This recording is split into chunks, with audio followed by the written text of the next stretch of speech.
Hi, everybody. I am 13, and tonight we're going to be playing a little dirty kitty. So, this deck is also known as Fecundity Combo. It's essentially a creature based storm list. So, hopes tonight and dreams are essentially we don't play anything that interacts with us on a level of control or jund. Essentially, if we can get our Skirk Prospector to stick on the table, we're good and happy. If it doesn't, we're probably going to lose heroically. And by heroically, I mean we're probably just going to sit there and do absolutely nothing. So, what are we doing tonight? We are going to be playing with Skirk Prospector, Fecundity, and Mog War Marshal. The only card you've probably ever seen here before, unless you've played against this deck, is Mog War Marshal. So, essentially, what we're doing is we're going to try to get out a bunch of goblins. Mog War Marshal supplies 3 bodies. Skirk Prospector can sack a goblin to add red. And if we have Fecundity out, it means that we're also going to draw a card in addition to getting that red mana. So, Fecundity of note does help our opponent. If you happen to catch Martyr proc, we abuse this pretty hard by casting a Walking Ballista and sacrificing Martyrs after our opponent put it out. I think we even sacked one of the new Rangers. Like, it was absolutely busted. We can get punished for this. This is an old extended deck, and it's kind of lost a little bit of power with a lot of the new cards being printed, but we're still going to give it a shot tonight. Essentially, what we're doing with all of that mana and all of that card draw is playing a Storm deck. Empty the Warrens is actually fuel in this deck, not a finisher. We do technically have a Bushwhacker to try to wrap up the game. We have a Grape Shot at the very end if we storm hard enough, but we did get a new tool out of Modern Horizons, and that's Pashalik Mons. So that reads whenever it or another creature dies, it deals 1 damage to any target. So instead of actually needing to find a finisher at the end, this 3 mana card should hopefully actually be able to just win the game on the spot. And if we start running out of gas, we can actually use it to sack one of our goblins and get 2 more pieces of fodder for our combo. So really excited to see how this plays out. Then we do happen to have Goblin Matron traverse the Ulenwald and commune with the gods. So Matron can grab us a Tarfire if we need to kill a Thalia. It can grab a Skirk Prospector to finish the game. It can grab a War Chief to reduce the cost of all the goblins in our hand. Traverse can go get our combo pieces. Commune with the gods can hopefully help us find a Fecundity off the top. And that's going to be the deck. So, of note, this deck name actually comes from... Oh, I lost it. Where is it?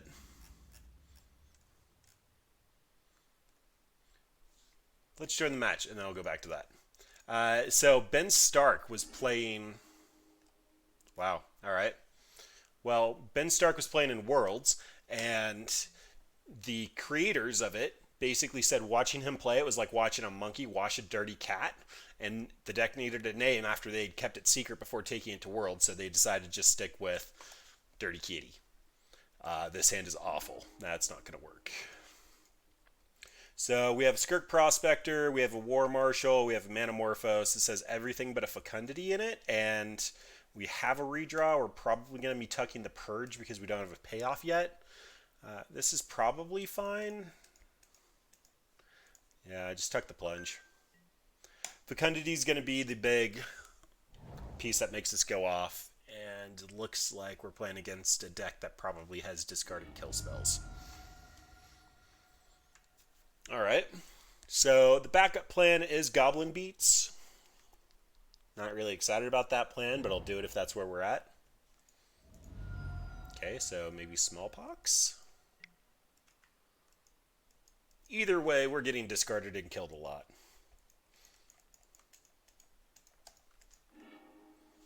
Took the Manamorphose, okay. So that means they must have the kill spell for the Prospector.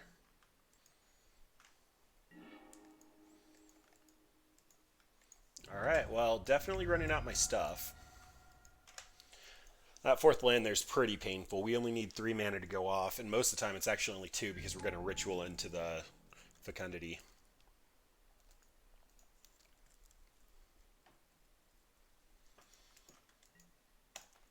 But we'll see what opponent's up to. The Bloodstained Mire into Godless Shrine makes me think it's a little bit more of a Mardu Pyromancer flavor, but it's very possible that this is just... Oh, is it Zoo? We just played Zoo. That's fun. Alright, backup Prospector is completely safe. First combat. They know about the War Marshal, but they don't know about the other 2 cards that we drew, so... Okay. I wonder if this is the same guy we played when we had Blasphemous Act, and it was basically just five colored traverse into Death Shadow. They're running Glyph, so the tribal would matter. Well, so far it's Sans Blue Zoo, and that looks like it's sticking around.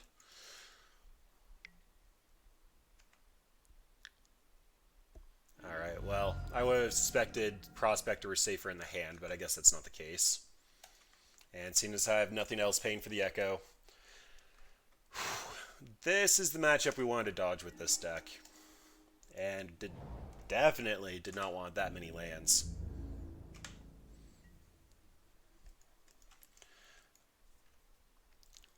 Well, sticking with Fecundity, we can still win this pretty easily. But we need to find a Prospector and a Fecundity. Grimflayer of Note has Trample, so there's no point in blocking.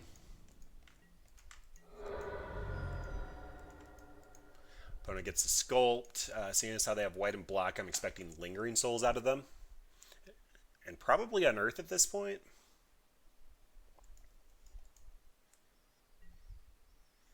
Wow. Kept all three cards on top. Alright, well, Traverse is Delirium, so they get to go tutor just about anything in their deck.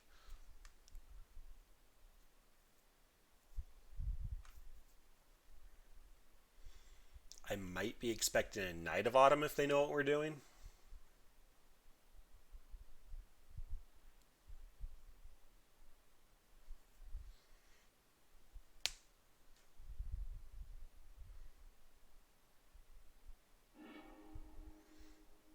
Got a little itty bitty Termaglyph. And by a little itty bitty, it's just not calculating it because they have 5 types. So many lands. Commune with the gods. Alright, that's a start. So, commune, see if we hit a Fecundity. We do. We also hit a Skirk Prospector, which might be higher priority at this point. 2 empties are going away. So with 2 Skirk Prospectors dead already, I guess technically the Goblin Matron can tutor out the last, so we just want to go for Fecundity. It's the hardest one to actually tutor. If opponent has discard, then may as well move to game 2. They're going to have us on a fast enough clock that it's not like it really matters. Opponent cycles Street Wraith. Yep, that's a Glyph. I'll take the 4. No big deal.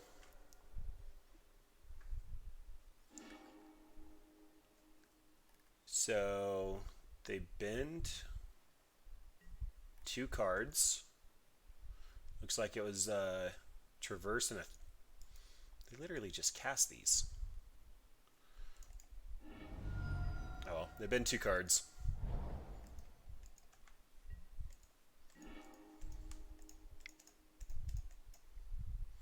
There's a Fecundity. We're going to shock this into play because we want these things to die. And then we're going to Uber block the Grimflayer given the opportunity. They'll still probably trample through and they'll get the value for hitting us, but letting all of our goblins die is going to refill our hand pretty well.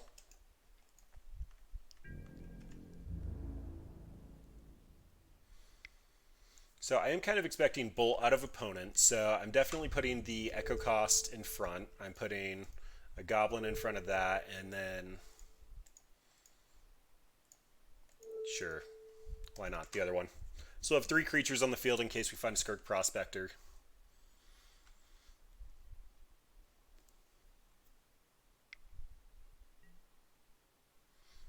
And that's lethal. Alright. Not much to be said about that. No way to generate red mana. If opponent is on the Zoo plan, probably do an Ensnaring Bridge. Defense Grid can make it so that they can't remove our Skirk Prospector at instant speed. I don't think I really care about their creatures. We have an assortment of removal spells in here between the Tarfire, the Bolt, the Flame Slash, and the Abrade because If we play against humans, they can name fecundity and basically completely shut us off, so we need multiple ways to answer that. Opponent might be on Damping Sphere, but kind of don't care. Yeah, I don't think they have any creatures I really care about. Bridge should be good enough to hold him back. Mock Fanatic doesn't actually do a whole lot, and Defense Grid's just a little bit loose. Tarfire is a tutorable removal spell, probably isn't relevant either. Again, we need this in here for Thalia. That's the primary concern. And then we have a couple of different win conditions. If we're bringing in the Bridges, Bushwhacker can probably come out. We'll have more than 2 cards in hand if we're comboing off, but it's kind of just awkward if we don't see it until the very end and we have a couple of different win conditions. Alright, so I think we have to ship this back just because our curve is terrible. It is so bad. Like, technically the commune can fix us, but yeah. Alright, so this is a little bit better. This means that I get to traverse on 1 for the 3rd land to actually hit my land drops, or alternatively just hang on to it for a turn. Yeah, turn 1's just going to be a tap land. Then that way... Wow, that is kind of painful. Alright, Goblin Matron goes back.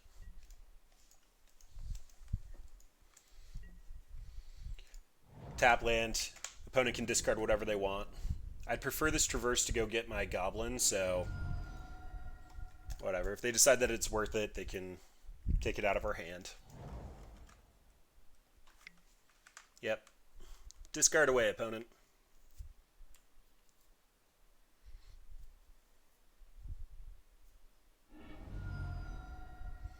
Taking Pashalisk, that's fine. We still have 2 other win conditions in the deck. Alright, and we did find another land, which means I'm not using this Traverse yet. Traverse, get 4 mana. This Goblin Matron's going to go get a Skirk Prospector. I actually think I might cast it just for thinning reasons. I know it's not statistically relevant at this point, but... it does feel like taking 1 card out of the deck might be relevant when I only have 2 types in the yard. I can get a sorcery at some point in time, but I prefer to use this empty to combo off.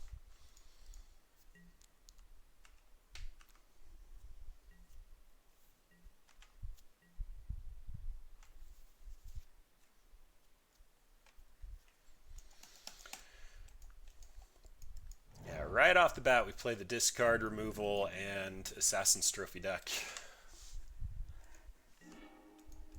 We do not thrive in that matchup. So opponent knows about everything in hand at this point except for the Traverse, so may as well just Goblin Matron go get the Skirk Prospector. I will take a quick look just to see if there's anything that's actually mildly relevant here.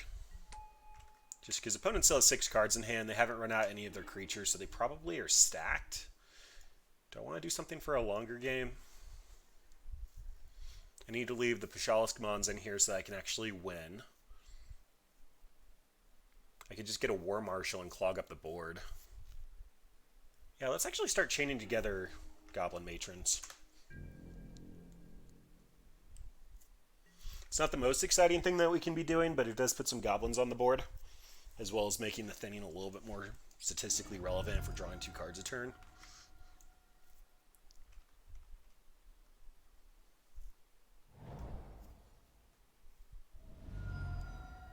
Alright, and it looks like opponent might be on the Death Shadow plan this turn.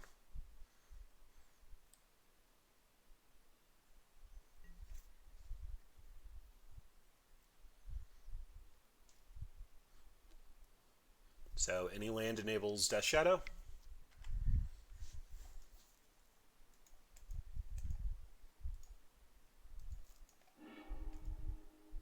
Discarding a Faithless Looting and an Overgrown Tomb.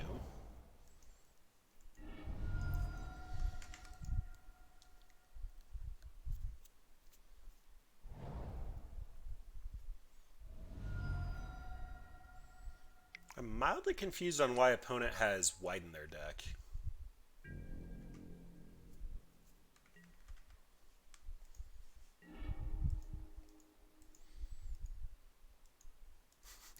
I'm gonna try for a cheese kill. Why not? If they block, we can Goblin Matron for a Tarfire.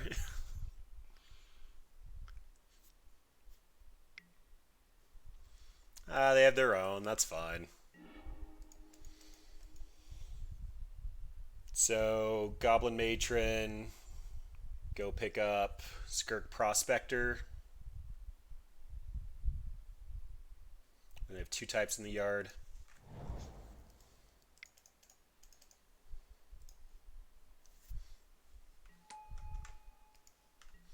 I am afraid of Battle Rage kill. So, yeah, I think we're hitting the point where we need to start top decking a Fecundity if we want a shot at this. So we're going to have to go with Skirk Prospector and run it out. At the very least, I'll be able to empty the Warrens for a large amount and then hopefully traverse for a Bushwhacker. And that should be lethal next turn.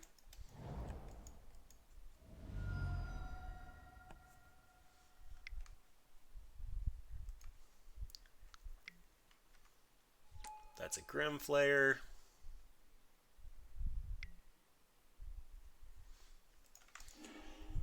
All right.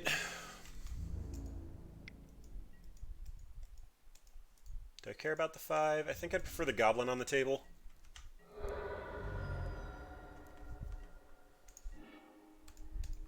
Alright, well that kind of does it. So, first things first, traverse for a land.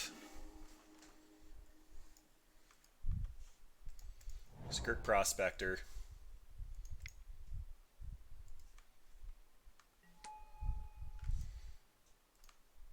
Let's sack that. Empty the Warrens.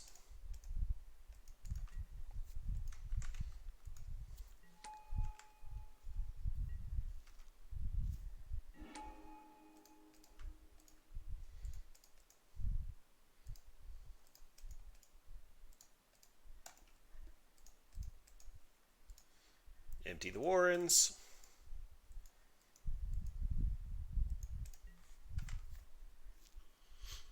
And we have lethal on Crackback unless the opponent can find a way to kill us, which means they have to have a Battle Rage.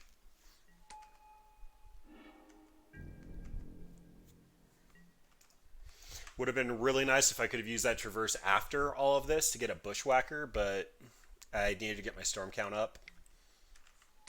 Wow. Alright. Well, that's heartbreaking. Yep. That's not a match I feel like you can win. And that's going to be just about any Death Shadow build, possibly even Jund. If we had Fecundity, we would have restocked. If we had a Pastralisk Mons, they would have just taken 11 there. But that's a pretty decisive loss there. Alright, let's see if I can get this pull up again.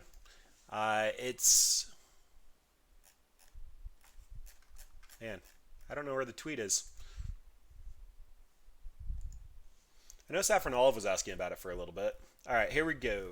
This looks right. So, Brian David Marshall, who does a lot of the broadcasting, says, I co-built the deck and named it after John Scott. And it was named after Scott Johns watched Ben Stark play at Worlds because it looked like a monkey washing a cat, and that's how Dirty Kitty came to be. Long term, it's kind of stuck around with Fecundity combo, but a lot of people do know it as Dirty Kitty, so that's what we're playing tonight. This has a very, very good start. This is basically what we're looking for. This is going to be a Mog Fanatic, and then we're going to Fecundity on 3. I'd love to find the ritual that forces you to sack a land.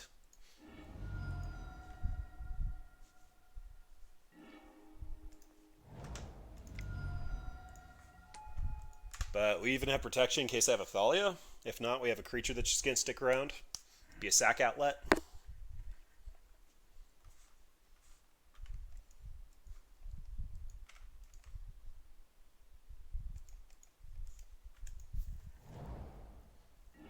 Wow, another Bloodstained Mire deck.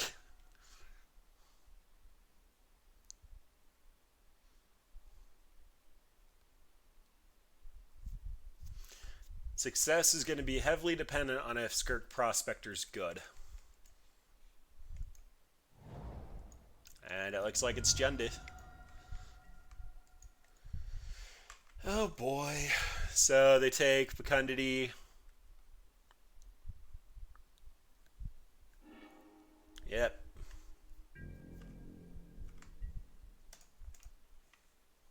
find another one? Nope. Alright, so it's not technically correct, but I'm going to show my opponent what I drew just because another fast land means that all three come into play untapped. That's just a Raging Ravine.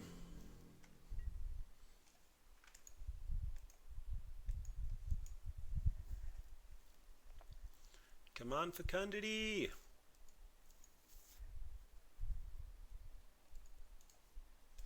Or Commune with the Gods. Although Commune's just going to put it in our hand and be live to discard. Not sure how I feel about that one.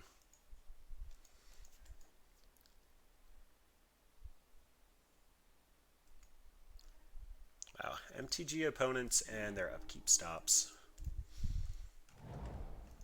Okay, well I suppose Goblin Matron's fine. I'm going to start chaining together Goblin Matrons again. I guess a Pushalisk Mons could actually be kind of decent here. But Matron into Matron is just going to give me more gas. War Chief might actually be okay as well.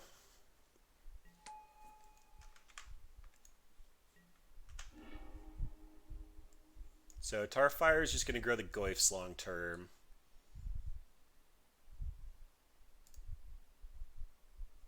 Actually, with all my mana, I think I am actually going to run out the Pushalisk Mons next turn. Just because that's going to allow me to start chipping away. Oh, that was nice of you, opponent. I guess that's on me for F6ing, but... Oh, wow, and a Wrenn and 6.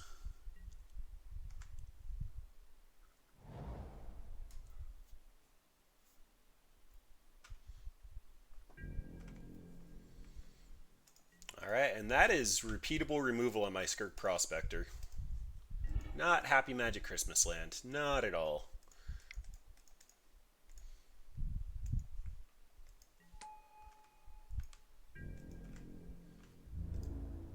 I guess we'll try to keep Wrenn and 6 in check just because I do really care about my Skirk Prospector.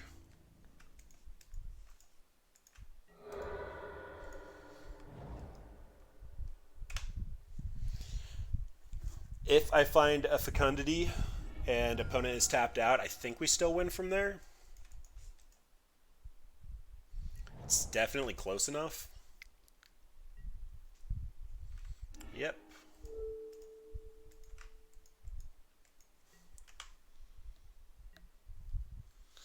With the Pushalisk Mons down, it's less likely.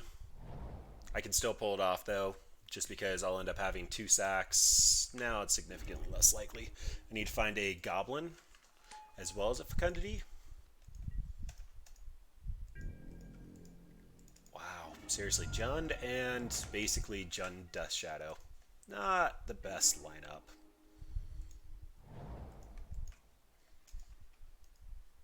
So Mog Fanatic kill Wrenn is probably the line here, but that puts me dead to crack back on the Goyfs. I think I hold. My way to win is to have them whiff on a bolt. So they can ping me for 1, they bolt me, I go down to 14, and these grow with a Planeswalker in the yard. I guess that leaves me at 2. Attacking with Raging Ravine is going to put me at 13.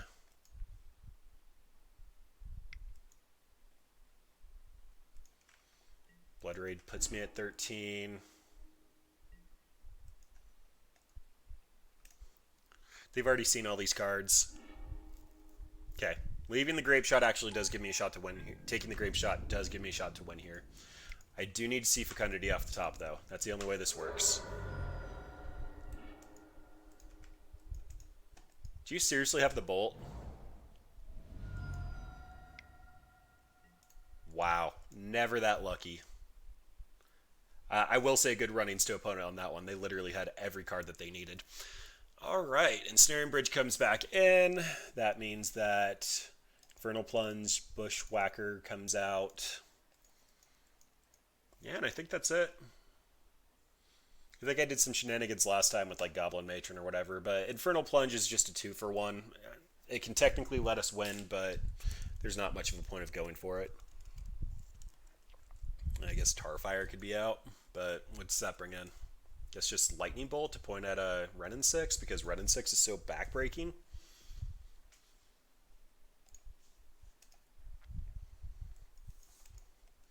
Yeah, that like really hurt this deck. Renin 6, Plague Engineer.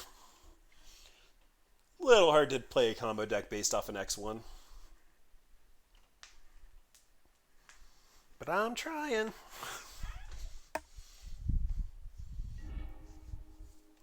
Alright, let's play first. Let's actually have something decent. So, I'm going to lead on Skirk Prospector just because I think it's more likely they have discard than Fatal Push. They could have Collective Brutality, but that feels like a problem for turn 2, 13. Seems like a problem for 13 on turn 2. Yeah, that's probably better grammar. But this has everything we need to win. Like, literally everything we need to win, except for the last land, but I'm going to traverse for it.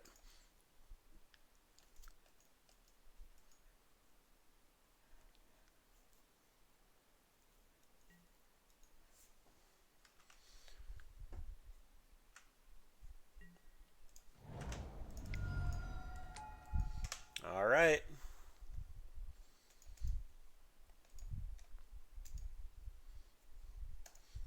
Show me the Recce button.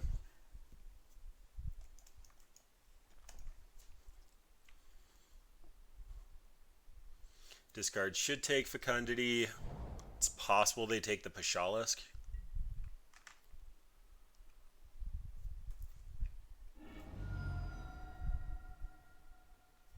Yep, didn't even think about that for a second.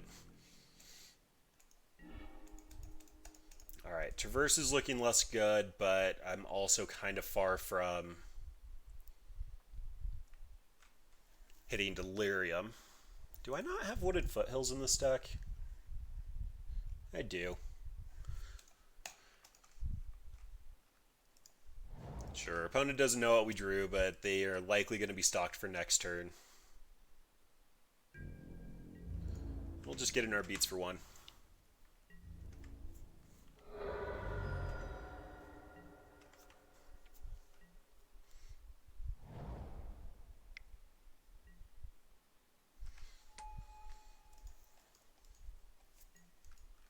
Alright.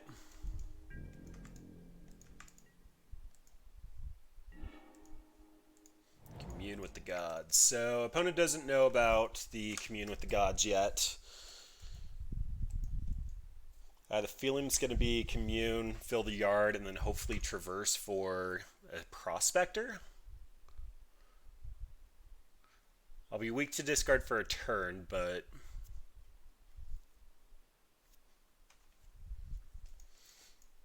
that is something I can do. Pitches 2 lands, picks one up with Ren. Yeah, it's just the fact Jund is running Faithful Saluting. That's a little disheartening. Alright.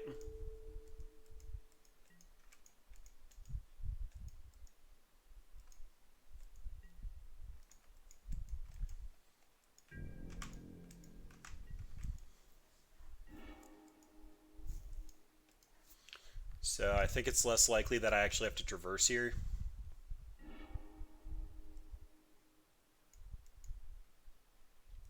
Okay. Do I have Delirium? Land, sorcery, artifact, instant. Yep, enchantment. If I lead on... do I actually want to tutor here? So I can get a Bushwhacker and not give it haste. I can get a Mog Fanatic and definitely hit the Renin 6. I can get a Mog War Marshal for a future turn.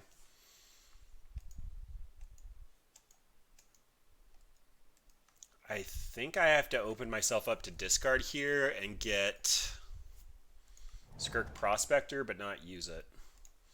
And this matchup is so abysmal that that probably means that we're just going to move along. Opponent left up black. I'm assuming it has to be for a fatal push.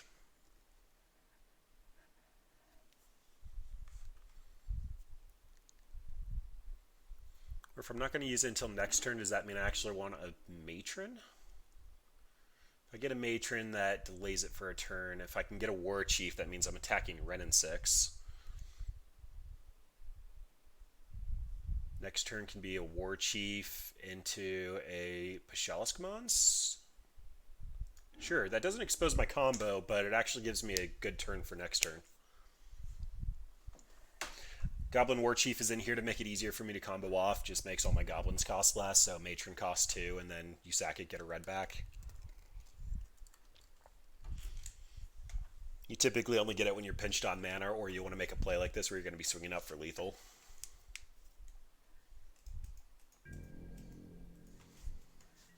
Also turns on Empty the Warrens is a pretty good out.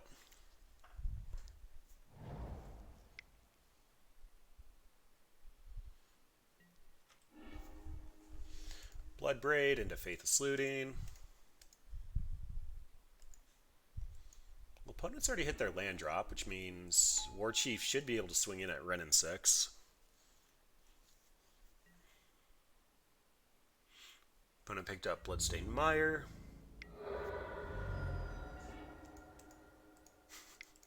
Alright, that kind of works. Oh, War Chief comes up under. Lame. I did bad math. Whatever, let's just go ping Ren in 6. Hopefully opponent takes this opportunity to commit a bunch of creatures to the board. If they do, Ensnaring Bridge gets turned on. Or they find more discard. This is an interesting build of Jund. They have Faithless Looting, that's card disadvantage, but they end up using Red and 6 to buy back their lands. Faithless Looting was like such a terrible top deck off the Bloodbraid. Thoughtseize taking Ensnaring Bridge means opponent thinks that they are going to win by creature beats here pretty fast. Either that or they didn't board in any artifact hate.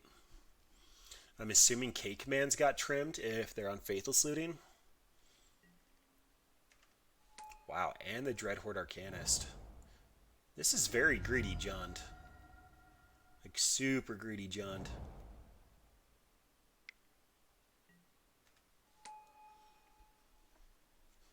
Alright. Picked up Bloodstained Mire again.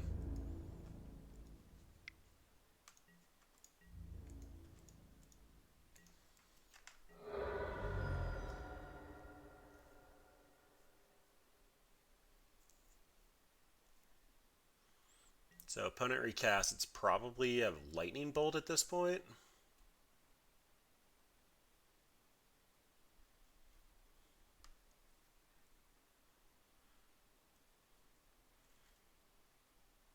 Dude, these upkeep stops. You're tapped out. You literally can't do anything. Mountain. So I can Pashalisk Mons and Empty the Warrens. That's a start.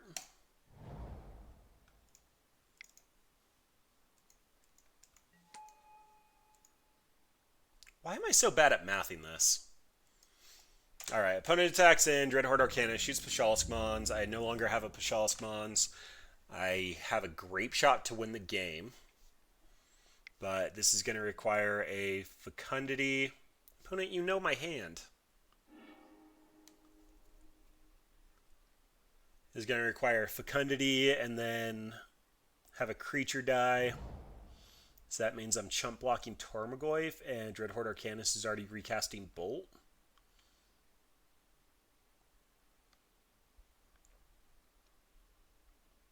I don't think we have an out here.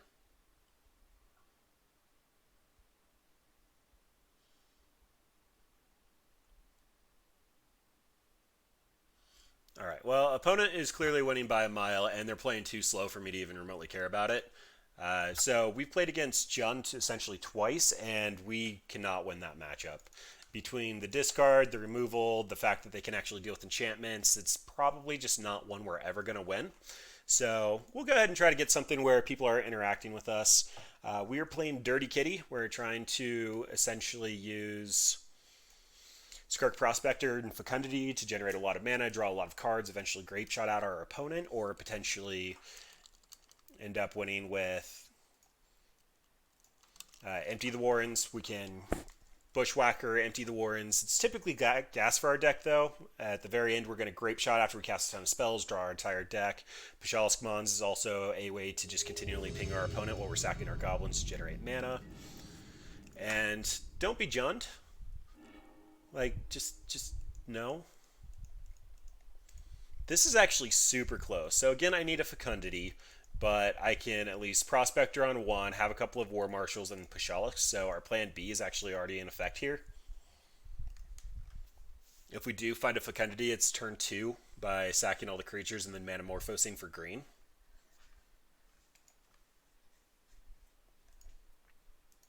You're playing 8.5 tells, so you should be taxes. Just not Jund, please. I'm hurt. I'm dying inside. I'm a little bruised after those last two.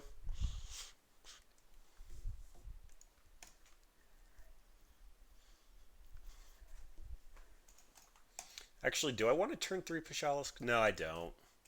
Even though I could cast on turn 3, that'd cash out a War Marshal completely, and a War Marshal represents 3 damage and 3 mana here.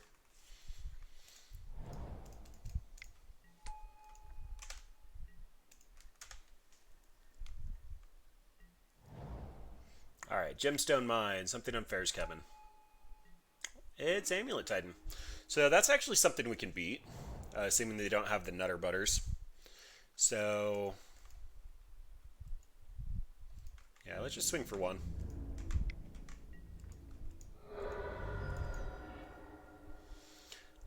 I don't need another green, so we can just get a mountain.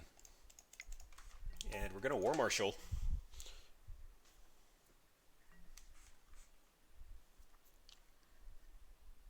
So expecting a bounce land here into an Azusa, probably. Okay. Just a Clony Garden.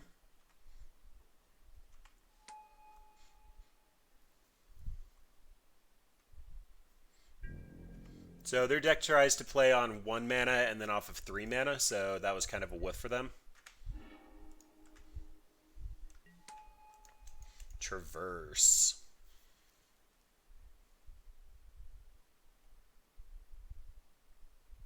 Okay, so I think I know what I'm doing. We're going to hard cast the Pashalisk Mons.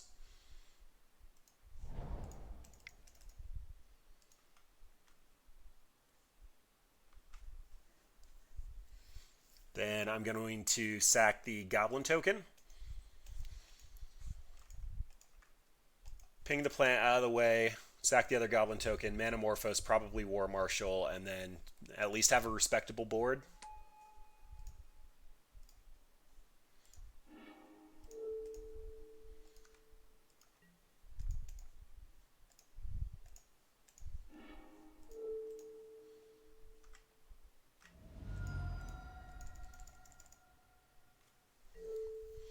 Okay, go for a green and a red. That's a Mog Fanatic. Do I want to traverse? What do I traverse for? I don't have Delirium yet, so it's just going to be a War Marshal.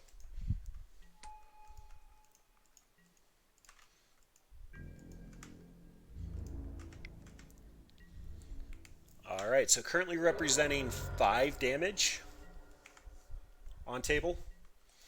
I can make it 6, I can technically make it 8. But opponent has a live Amulet of Vigor, so... Well, they found another land. This start looks like they're just really struggling to have lands. Kalani Garden is just awful for their mana fixing. And again, 2 mana doesn't really do anything. So opponent sees the writing on the wall. They kept a slow hand. Alpine Moon is coming in. This is going to make it so that their bounce lands are less effective. I might need to search which one's best. A Braid's coming in. Oh. That was like the one match we could win, and opponent just gave it to us. All right, well that's upsetting. We just want to play fun Magic. Anybody who's seen my records knows I just want to play fun Magic. We don't need to do well.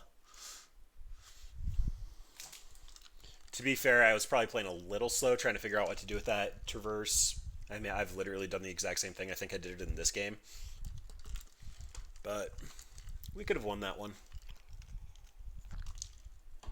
So best traverse target would have probably been... Well, actually, would it have been War Chief? So War Chief would have...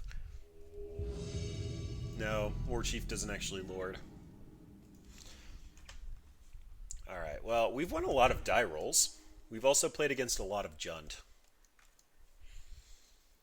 This is kind of okay.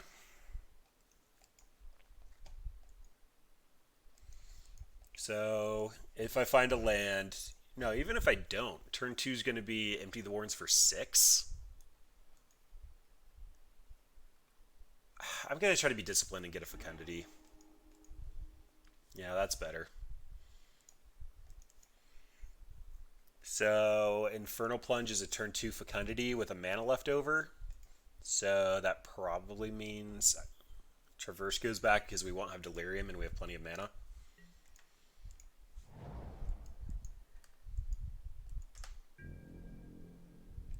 Oh, that was a pun. I don't have a 1 mana thing to sack to the Infernal Plunge. Plunge should have gone away. Snow-covered plain, so taxes? Or Urza with a weird start? Okay, it's taxes.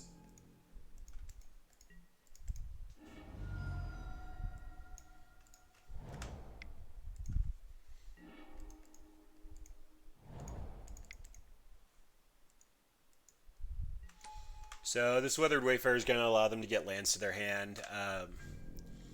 If I find a land next turn, Fecundity is great. If not, I need to Infernal Plunge the Goblin token and then Fecundity, at which point my creatures are probably going to be better off than my opponents.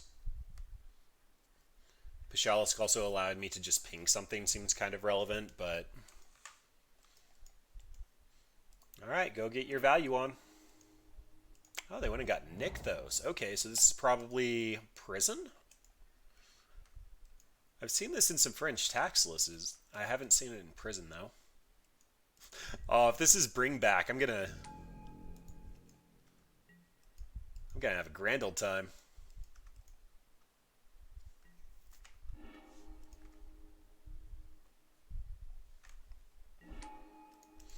Bloodstained Mire. So, I think I'm just hardcasting Fecundity and then trying to kill them next turn.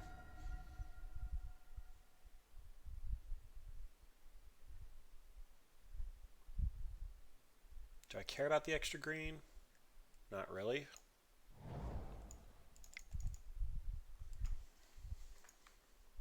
Oh my gosh, I clicked on the wrong thing. Oh well, this allows me to kill their Wayfarer. They are running some spicy tech. In Legacy, it's not uncommon to run land tax with the border posts or land tax with Whirlpool Riders so that you can shuffle them back in. Like, it's not tier, but it is a strategy some people have tried. At least now my Infernal Plunge will allow me to Fecundity and then... Or I Matron for a Skirk Prospector. Okay, so yeah, there's actually a couple of lines ahead of me. So Infernal Plunge, ping it. Matron for Skirk Prospector, sack 2 things. I have no idea what's going on. Like, clearly it's White Devotion, but I don't know why it's White Devotion. So they get a Nykthos, get 4 mana.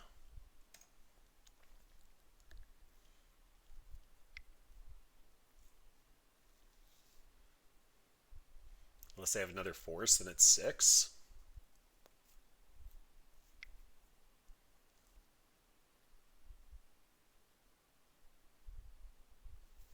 Does this generate snow?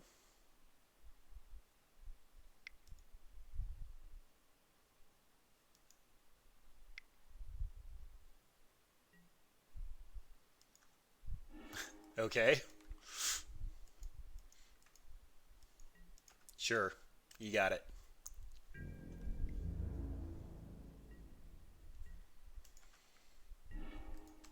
That's a bushwhacker.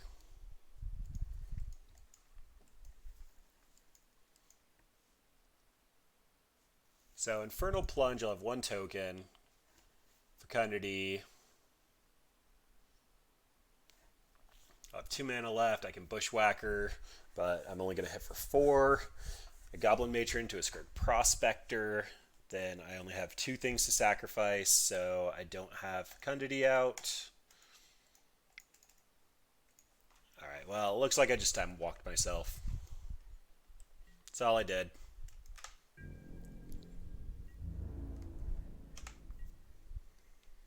Oh, I probably should have attacked. If opponent ate a goblin, I would have just drawn a card. Although it is mana next turn for Skirk Prospector. Opponent's getting Westvale Abbey, which means that they're probably thinking we're in the aggro deck. Either that or they're going to put something like a Hunted Phantasm in under our control, get a ton of tokens out of nowhere and sack it. Swing in with Ormetal, but if that's the plan, then we're doing fine. Yep, you get a 2/2 Legion's Landing. I guess Westvale Abbey allows them to sack their creatures to draw cards.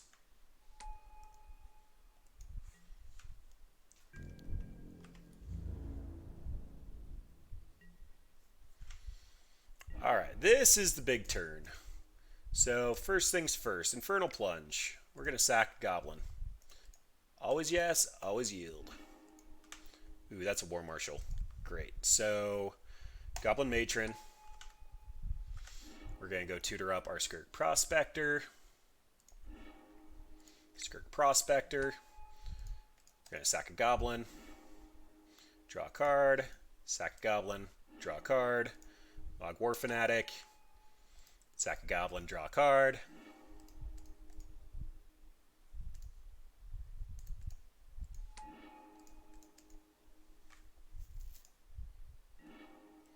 That's an Empty the Warren, so all of our 1-mana things are mana neutral.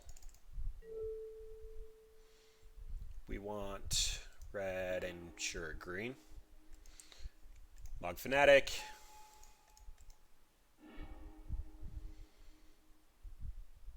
I kind of want to save Bushwhacker until the end. So I think it's time for Empty the Warrens.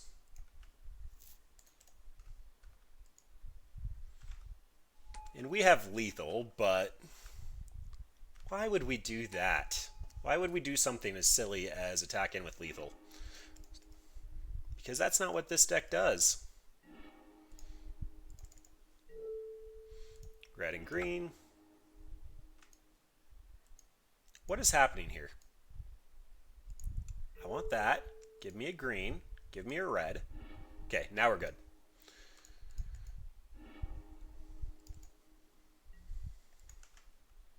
We have another Fecundity, so we're drawing all the cards.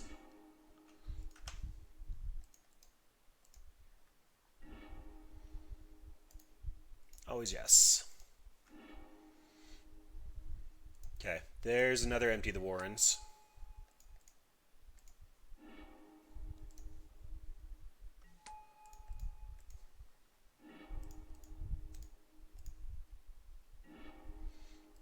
Then I can empty the Warrens, but why would I do that? Let's make everything cost less, give it haste.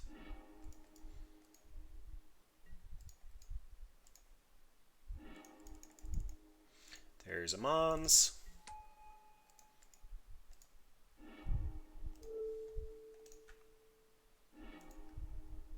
Save targets, always yield.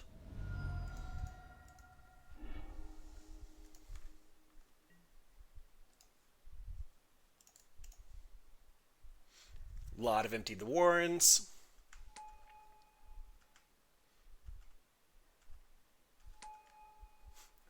Oh, opponent, we had another Empty the Warrens. I don't like to play with my food, but it felt like it was warranted there. Alright, so opponent is doing big white things. So they had an assortment of big white things. It's all probably enchantments, not artifacts, so Ancient Grudge isn't really going to do anything. Lightning Bolt to remove their early creature probably would have been fine. Defense Grid might protect the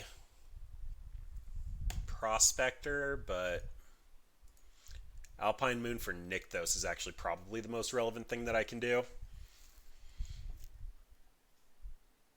Opponent might be on Thalia. They had some spice in their list. If they're on Thalia, it's probably a couple of Manamorphoses out. Mog Fanatic can still snipe the early creature as well as being a little bit more versatile. Rituals are just bad versus Thalia. Manamorphose actually lets us cast Fecundity under all the reds, so I think I need to keep that. Let's do that. Expert sideboarding. Perfect deck knowledge. Not happening.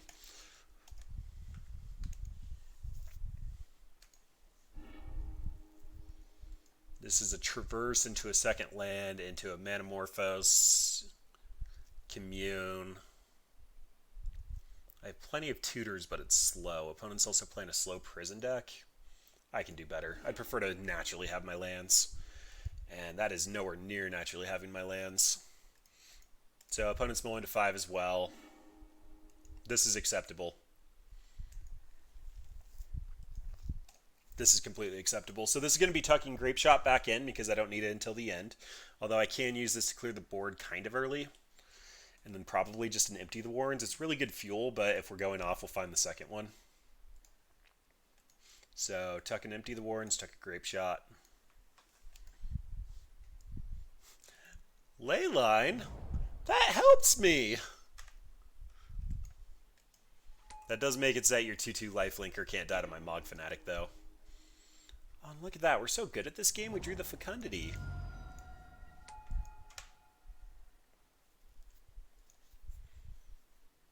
So I think this is when I wanted the Ritual. Would have been a turn 2 Fecundity.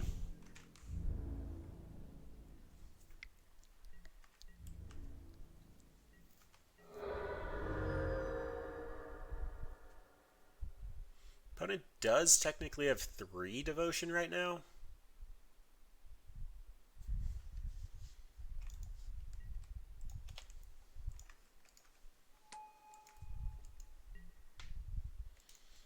Alright, I'm going to see what I draw, and then we're probably just going to shoot that.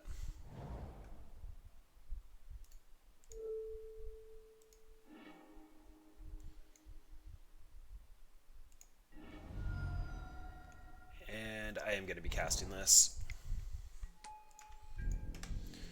If opponent has a path that just ramps us, we can Manamorphose into an empty and get 4 2/2 goblins. Probably good enough. Being on the border post and Wayfarer plan, though, it looks like opponent's whiffing on some lands. Okay, that's kind of annoying.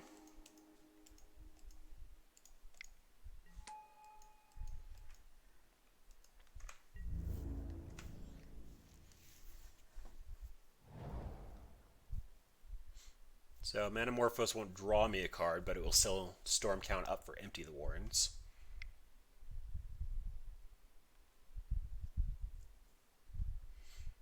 That Wayfarer was a bait for Labyrinth. That was actually a good play from opponent. Hey, it's goats! We were almost going to play that tonight.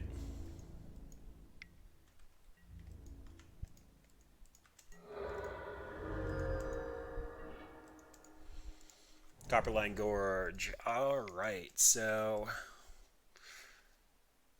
this is going to be Fecundity. Then it's going to be draw a card on their turn.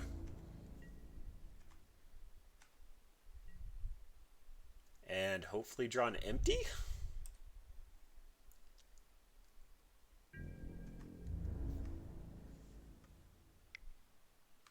Oh. Okay.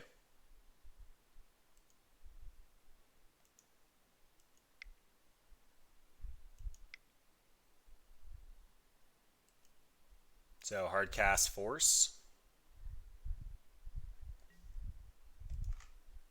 Well, that just gave it away. They were trying to hard cast it, so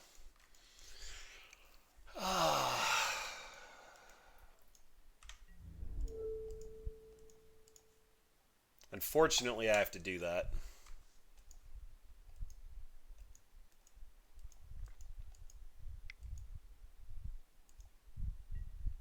Yep, Force of Virtue, dead to goats. All right, next game.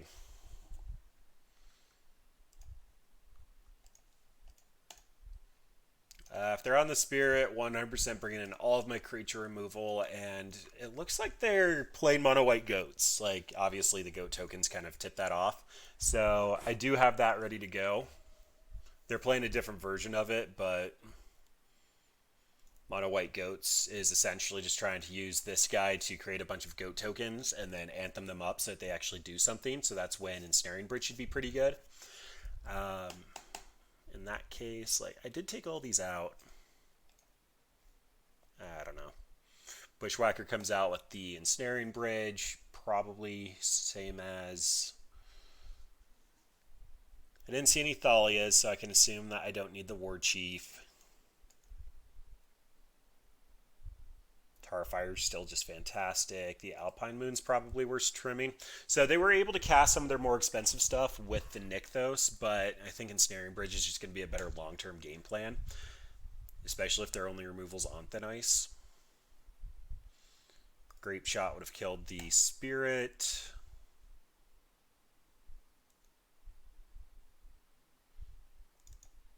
Man, this is rough. All right. Sure.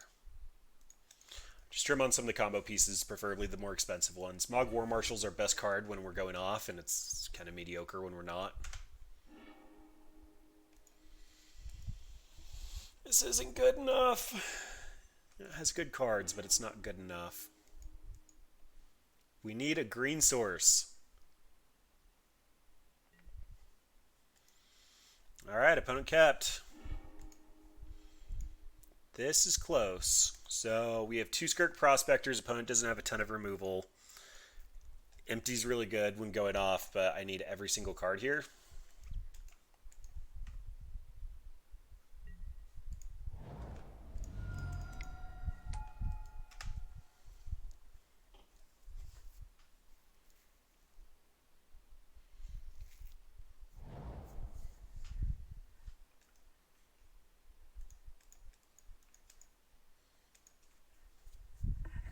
Oh, opponent, don't have on Thin Ice. Don't do it.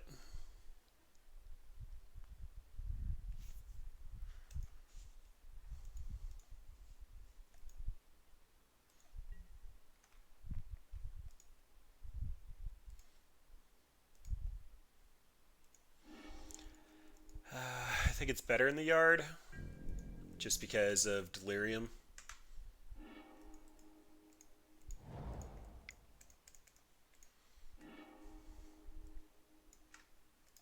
Alright. Well, we have a Goblin Matron coming, and we have a Mog War Marshal that's going to put 5 power on the field.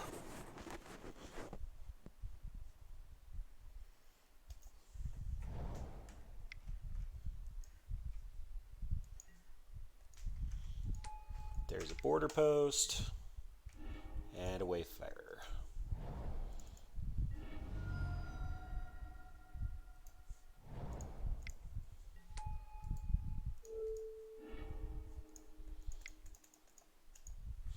I'm saving the Matron in case I have to actually go get a Tarfire or a Mog Fanatic.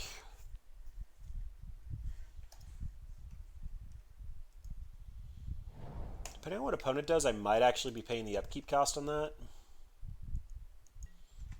Nah, the 1/1's not going to get through the 2/2 lifelinker. Not much of a point to.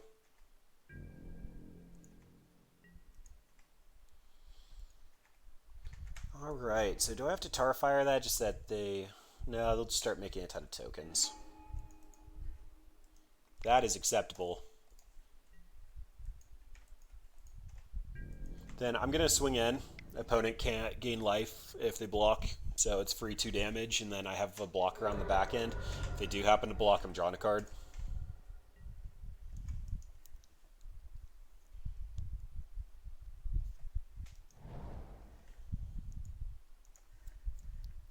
Goblin Matron can go get Skirk Prospector now. Then I'll have 3 mana and 3 cards drawn.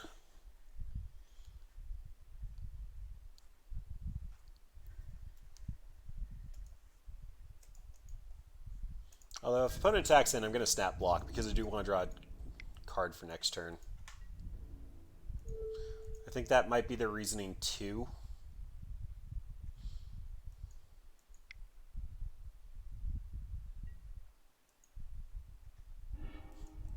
Alright. Opponent's going deep.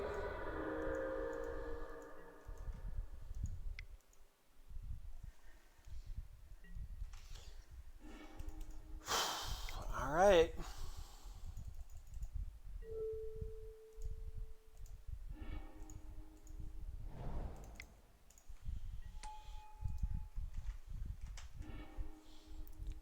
And let's just chain them together. Pushalskmons could be interesting here. It's only one damage zone, ley lines out. Yep, let's just do matrons.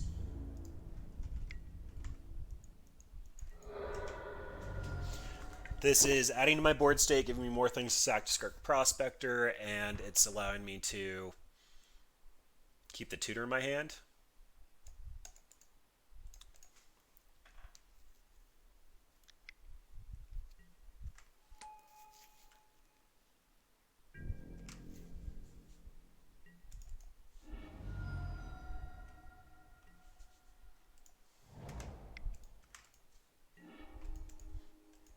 Suppose that works.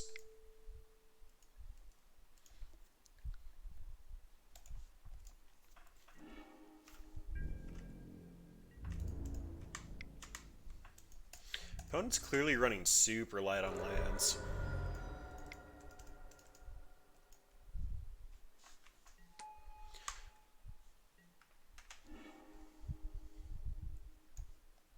There's our last matron.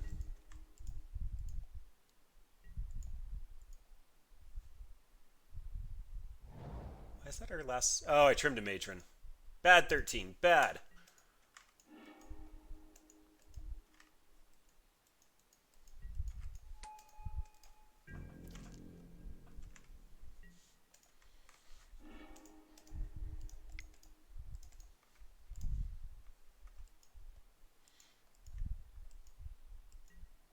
Alright, opponent. Did you bring in 2 disenchants?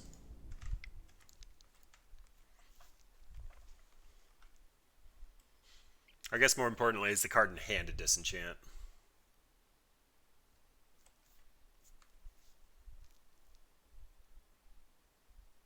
Typically in my mono white decks I like to put 2 in. It's just really nice, flexible. Typically is Wear Tear and Boros colors, but opponent's only seen 14 cards.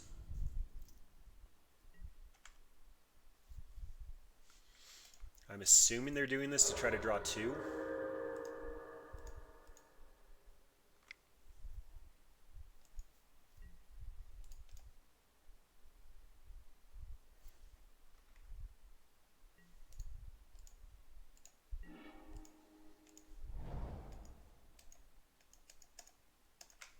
All right.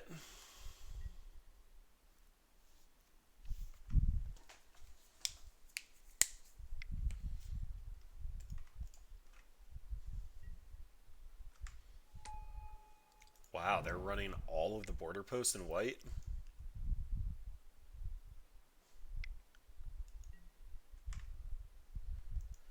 Land of Sanctity. So that means that we are on creature beats then? Those are terms I can live with.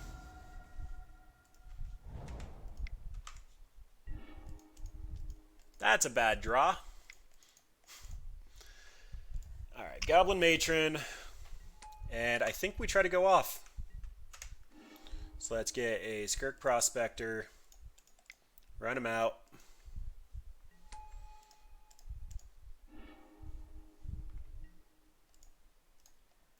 Fine by me.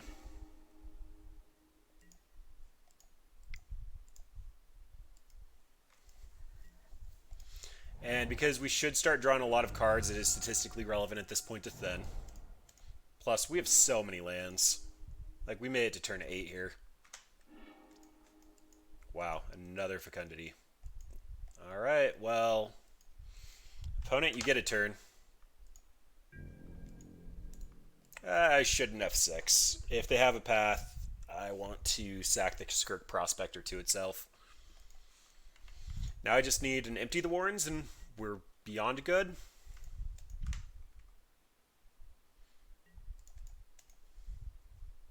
Well, we thankfully have more than enough mana.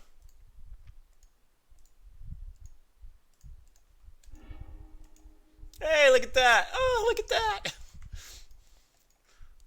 Are those good cards? I feel like they're good cards.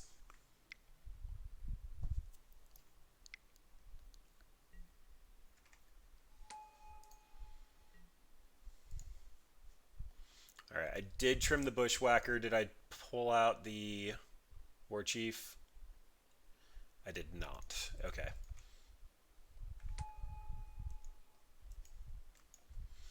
Opponents getting their sheeps on. Sorry, goats. Goats. No disrespect meant.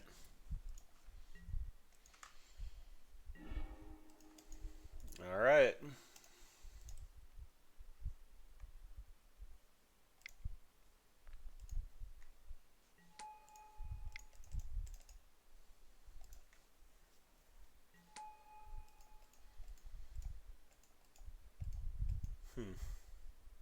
This is actually kind of bad. I needed cheaper gobos. So I think I'm actually just on Ensnaring Bridge. No, all the goats will still be able to attack in. Then they'll just force a Vigor through it. So, yep, we're sacking Pashalisk. Not very happy about it, but that's what's happening.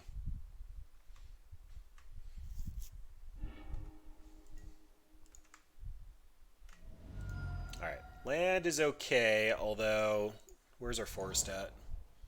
We ran out of fetchable mountains. So forest should still be fine.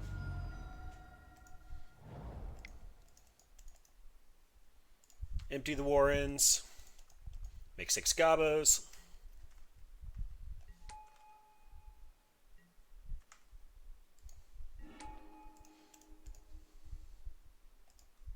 Sack gobbo.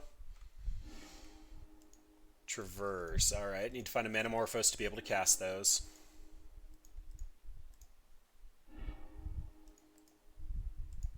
I think we're safe enough at this point I can start pinging away their creatures with Pashalisk. Okay, empty should close it. So let's turn off auto yields. And we're going to say always no to one of them.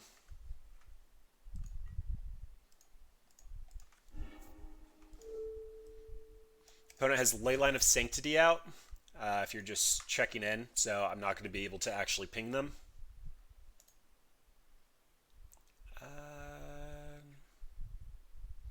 I actually think... Yeah, I might manually do this for a second.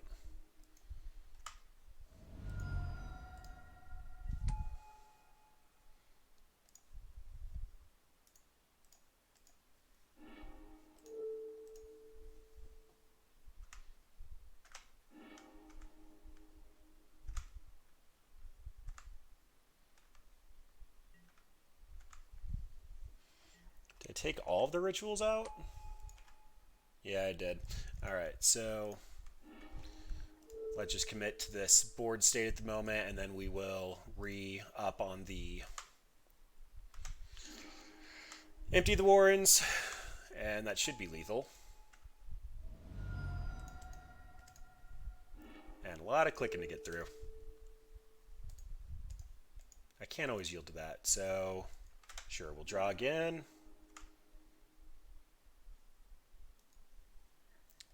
Opponent does get to draw a lot of cards off of this, but I think we're still winning this turn, so that should be fine. Alright, there's another empty the Warrens. So, last gobbo here. Ping the goat.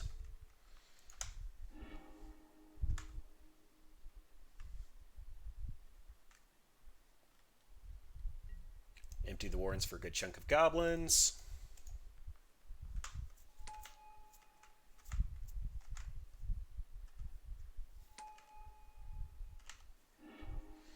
Then go back to sacking.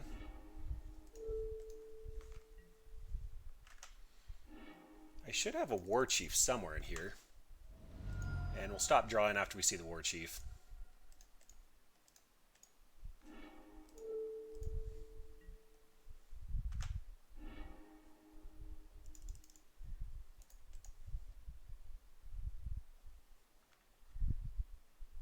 In the meantime, just more gobos. War chief is in the yard, right? View the sideboard. Oh, he is in the side. Okay, so no more. Then let's go ahead and tar fire.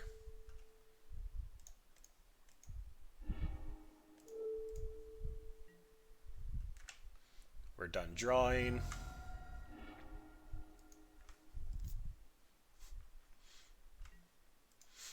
So the funny thing is that opponent could actually get a lot of ley lines out to get very high devotion, cast Elspeth and Leyline of the Meek, and nuke all the goblins on the table.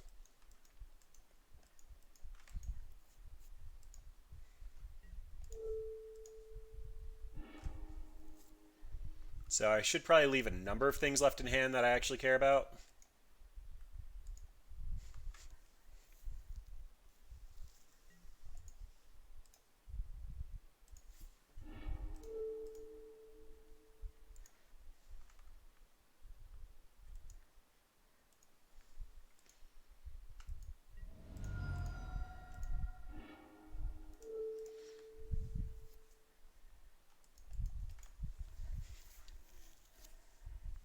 Only fun stuff happening here.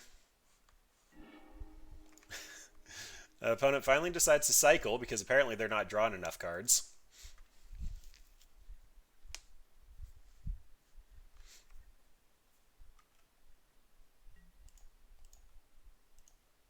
And honestly, if I thought I was going to be playing Dirty Kitty versus Mono White Goats tonight, I would have thought somebody was pulling my leg, or it would have been like a Funsy Q.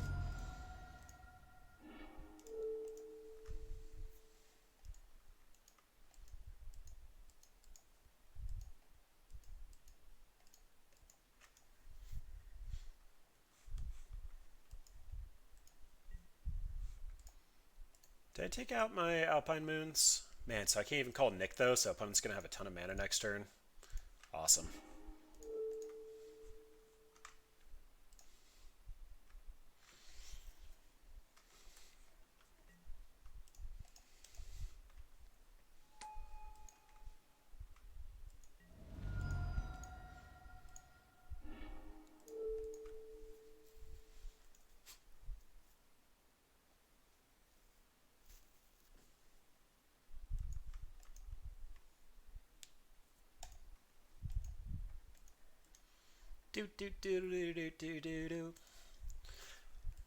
Alright, so I think that's far enough. I honestly don't care if they have a single goat. I'm just trying to get even numbers for all this. So we're going to Manamorphose into green-green.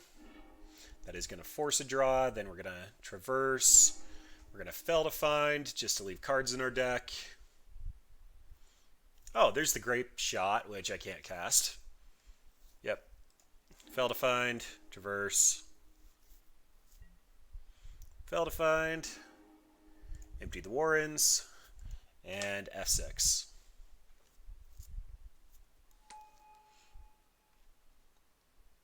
I should have had Leyline of Sanctity on my radar for this. Clearly they are a mono-white devotion deck, so Leyline is just 2 free devotion as well as being incidental hate. But that cleanly discarded a couple of lands, left us with a solid 7. We have a land drop, we have a couple of turns.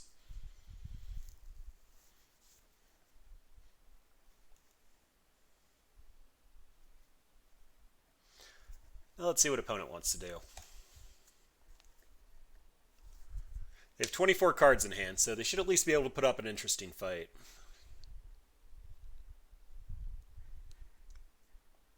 Odds are I'm expecting them to actually just try to do a ton of goats again, which will require some combat math.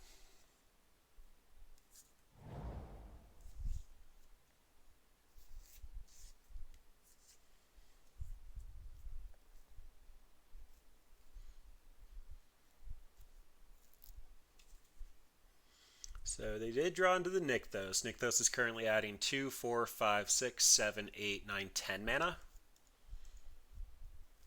So Elspeth is in the realm of possibility, and then the Kithkin. Although they will still have 5 mana, so they can Elspeth, Leyline, Kithkin.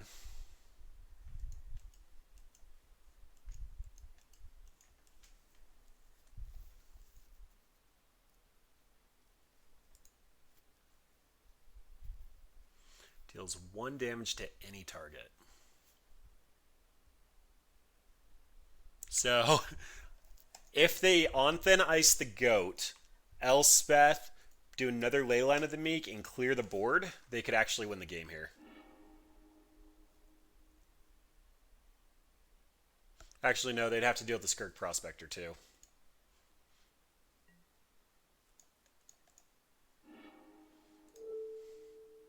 Sure, we'll ping that for 1.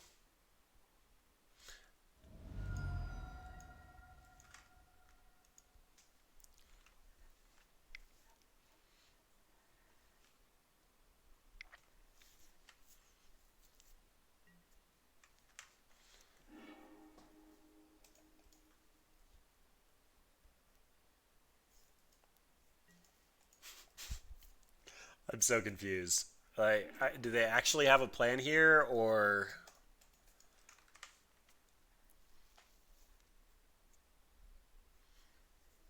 because they can get a number of goats? Like, they could probably get a decent number of goats, but I still have 7 cards in my deck, and I just get to attack and take out half of them, and then attack again and kill them.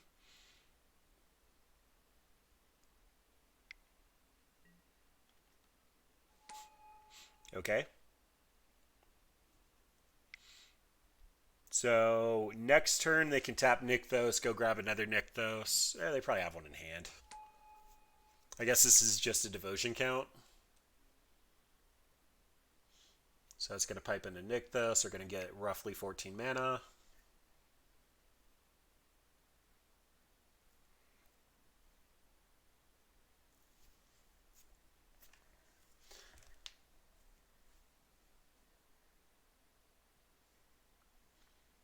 Then Leyline of the Meek into Elspeth is probably their best line. It'll kill all my goblins and their goats will survive.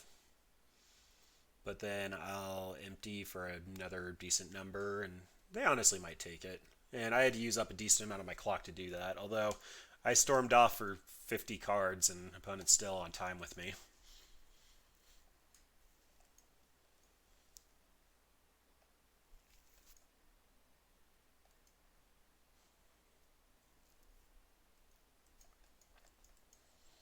They can border post for relatively free. I guess they decided they didn't want to do that. It's going to be mana neutral with Nykthos out. Okay, backup Leyline. I think that's how they're going to win. They're also letting me float this mana, which is a little loose. You should probably be going to main 2 for that.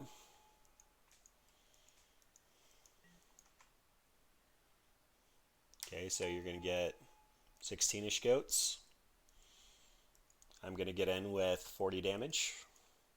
So you need another Springjack Shepherd.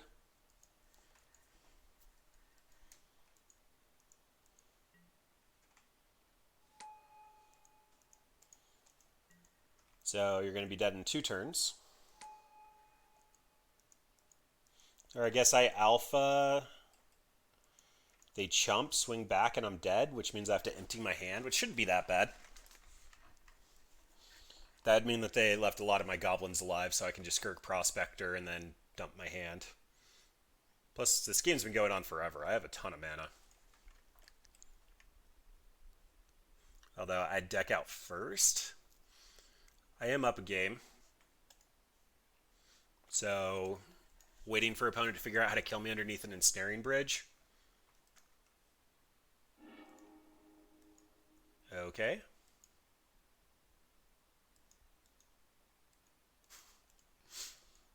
That's fair, I suppose. What they did there was they blew up their own ley line of the meek to shrink the size of all my goblins. But now that means that their goats aren't very big. I suppose that means that if I alpha, they just have to chump block though. They could force of virtue. They probably drew all of their force of virtues. So I think I'm on chump block, run out the clock. That's awkward. That's a good play though.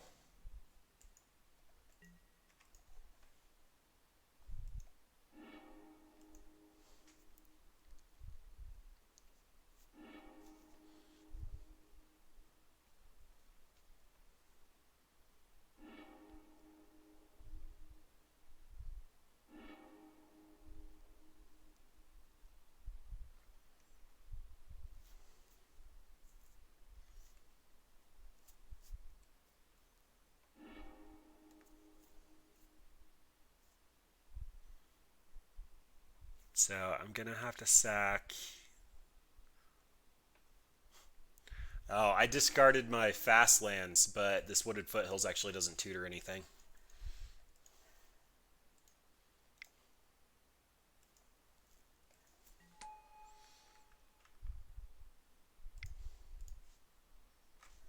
Alright. Traverse. I have Manamorphose, a Braid, Commune with the Gods, Empty the Warrens, and Grape Shot. So one line I can take here is I can Grape Shot away all of their goats, but that's going to draw me closer into decking, and I think I'm on clocking them. It never feels good to win by clocking them, but I think that's where I'm at.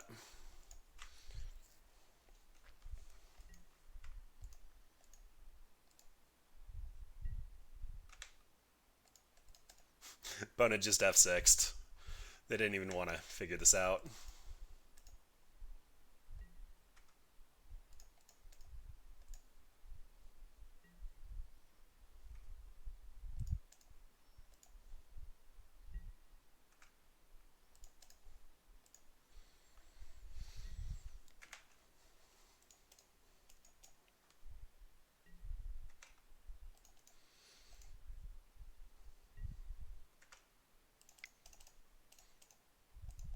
Alright, fine. I'll stop being lazy and actually just always no to this. Right for the very last one.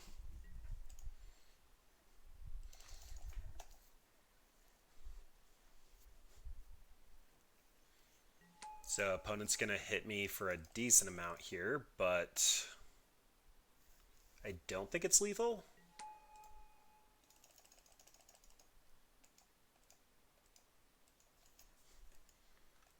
So I have 25, they have 10. Oh yeah, they're going to get it.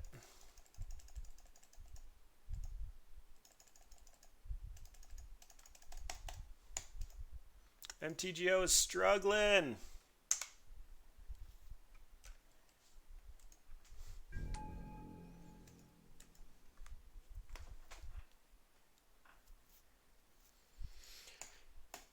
So again, what's going to happen is they're going to swing in with all of their creatures, and this is probably going to eat more of my clock than theirs.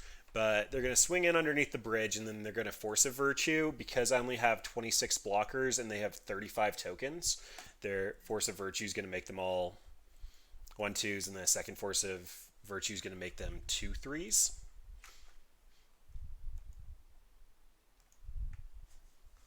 Seeing as how they haven't discarded any yet, but there's only 15 cards left in their deck, assuming it's a 4 of because it's an easy way to get 2 devotion.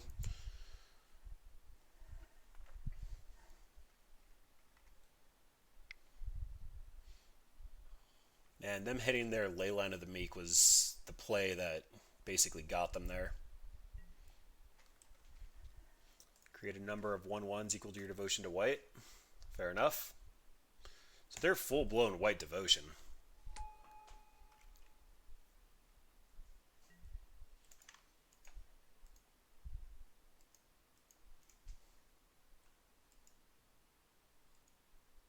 Why is this eating my clock? I hit okay.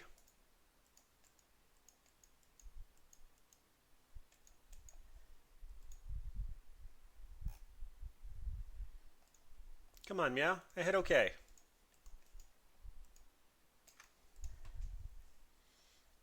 Did I disconnect? Nope. We're good.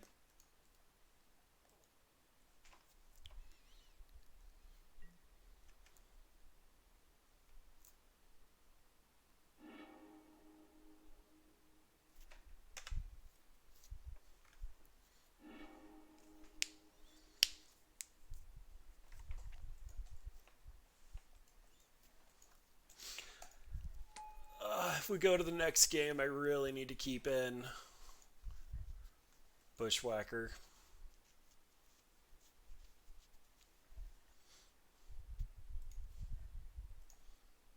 This is a nice screenshot moment, though.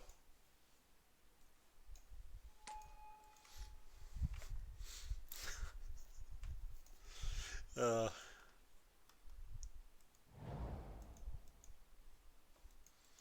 so opponent can Westvale Abbey, get a Normetal, get 15 draws. They can actually mill themselves here.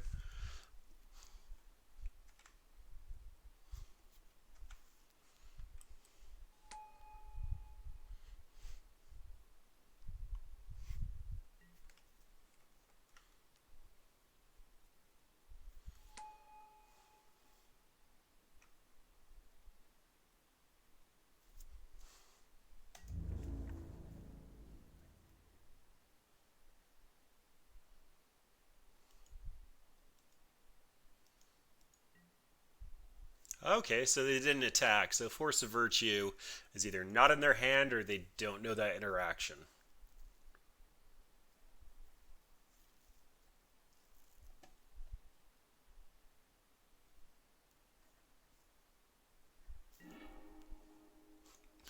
Uh, I'm casting this primarily to get the card out of my hand.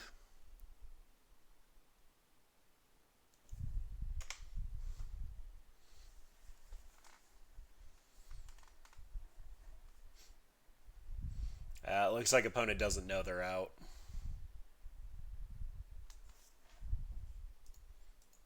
They discarded 2 Leyline of the Meeks.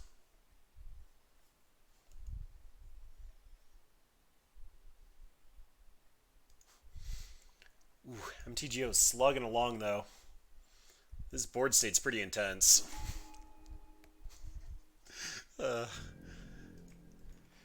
Dirty Kitty versus Mono White Goats. I mean, I gotta hand it to my opponent. They assembled a good number of goats. I think I helped with the fecundities, but they assembled a good number of goats.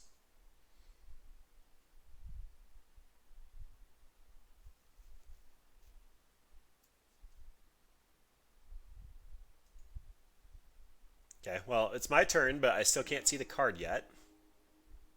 Oh, that's awkward. So that's going to make me mill out.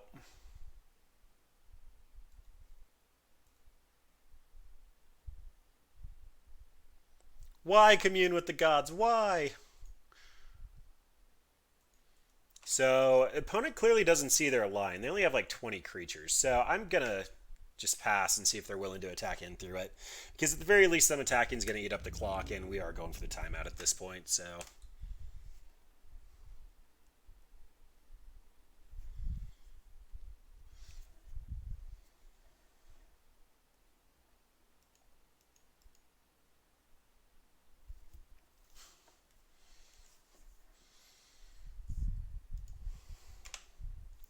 geez, I want to restart, but restarting is probably going to take the 5 minutes on my clock.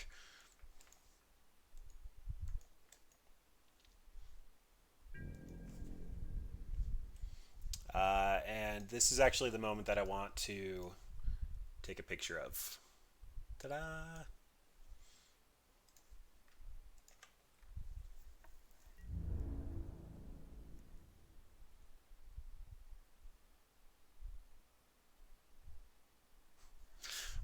If opponent's smart, they're just going to right-click attack with all. Oh, they opted against it.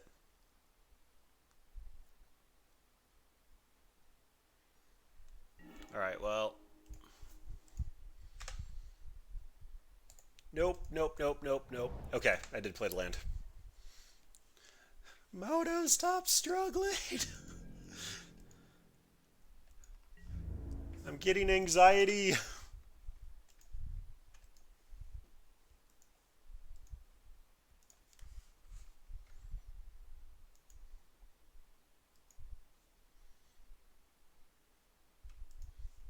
All right, at this point, I am going to restart. So we'll go ahead and do this now. I am 13. I do a bunch of janky content for a site called Squirrel Dealer. We do a bunch of different decks. Brad one focuses on competitive. I do fun and janky. Clearly, we're seeing Dirty Kitty just absolutely destroy MTGO's memory. So try to have some fun with it. We have a variety of different decks up on squirreldealer.com. If you have a fun deck that you'd like me to comment on, or you think that's something cool that I might want to check out, then feel free to send it to decks@squirreldealer.com. I'd be happy to take a look. We have a full history of all of our videos on Squirrel Dealer's YouTube page. Just go ahead and look for it there. If you do like our content, we always host what we're doing in... What the heck? It closed me out and it made me force concede. Wow, Moto, that's not cool. We won that. I just restarted. Okay, well, I'll finish this plug then. All of it's hosted on the Squirrel Dealer staff account. You can check out all of our videos, including some standard stuff from G-Burn. Whenever he does it, he's not on a schedule, so those are treats. If you'd like to reach out to us, Twitter, Dealer Squirrel will hit all of us, or reach out to me directly at thirteene on Reddit. Happy to answer your questions. We also are pretty active on the comments for our YouTube channel. I'm going to go ahead and put the match record as 2. Because we won that, but apparently when Moto crashes, they just give the win to your opponent, despite the fact you're ahead on clock. That's frustrating. Then that means I need to pull this over. Inferno Plunge with no creatures, commune with the gods. Not going to happen. Traverse can get me a creature, commune can find the fecundity, and Goblin Matron can find my... Okay, well, this is a very, very, very, very, very, very, very, very, very, very slow hand. But that's where we're at. Yeah, let's just traverse, get a land out. Shuffle that, grape shot back in. I tucked it back in because when we go off, we'll eventually find it, but who knows, we might need it for some early creature removal.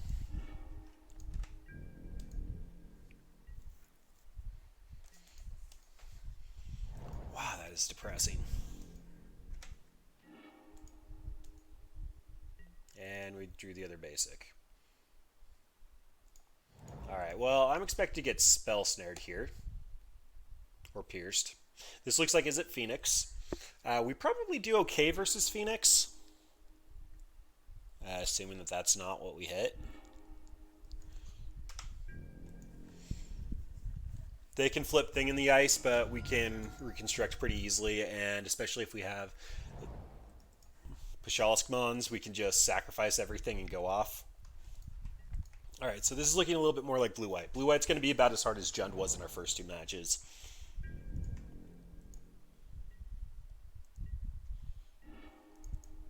Okay, so... They played an untapped land straight from hand. They didn't fetch it, so they either are struggling on mana or they're trying to represent a mana leak here. If it's a Logic Knot, I think that's putting me on Mog War Marshal. And if they are struggling on mana, this is a clock.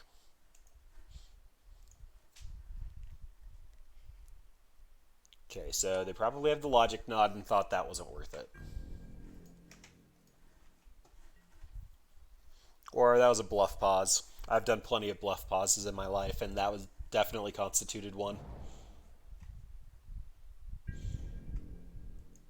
Then that'd mean a tap land off the top, or they're still representing the mana leak. Let's go ahead and pay for it. Every card's going to matter here.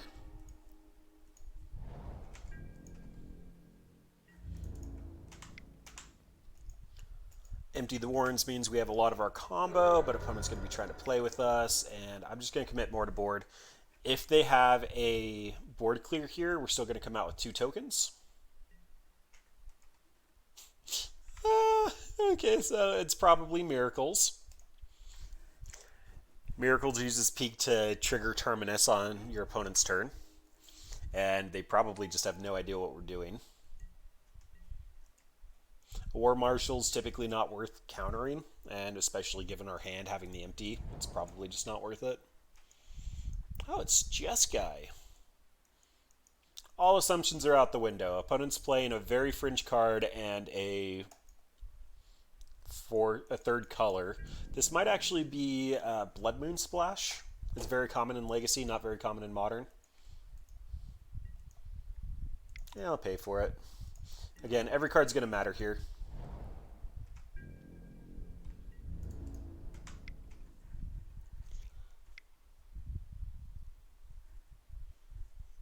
Helix, so it's looking like more stock Jeskai. So Settle the Wreckage is probably a possibility. And they potentially might have Remand, but given the fact that opponent's on Jeskai, it means that they're trying to play more of a tempo plan, so I'm going to Matron for a Matron here.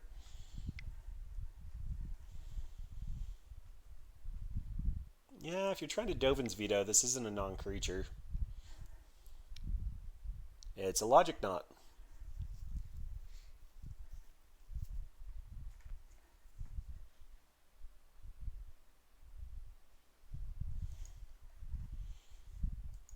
And opponent's trying to figure out how to delve.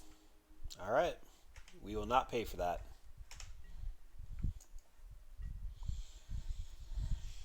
We're getting pretty tapped out on resources. Opponent's likely to have board clears. They're going to have counter spells if we start getting combo pieces together. They're getting to the point they can almost animate the Celestial Colonnade to block. It's going downhill kind of quickly, but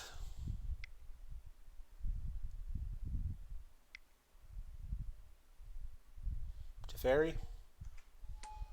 That's a Teferi. Untap, leave up mana for another counter spell.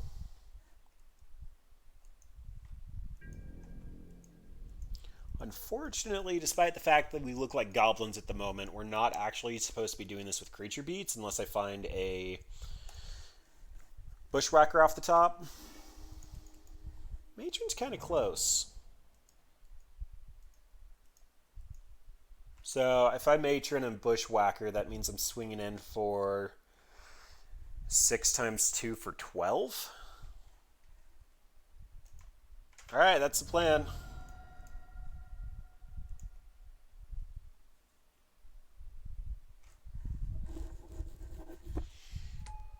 Although this pause is making me think that opponent has interaction.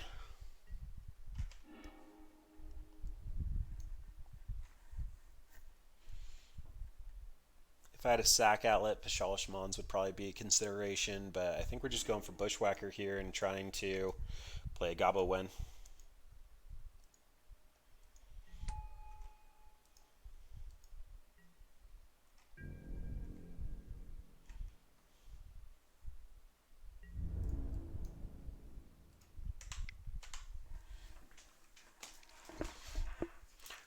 As a control player, leaving Teferi on the table is one of the worst things I could possibly think I'm doing to myself, but I think that this is just what we have to do.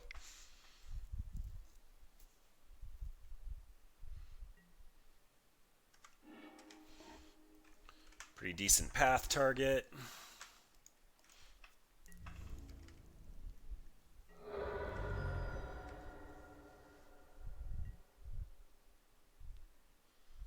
So Colonnade can block, Teferi can tuck, but they'd have to tuck a token if that's the game plan.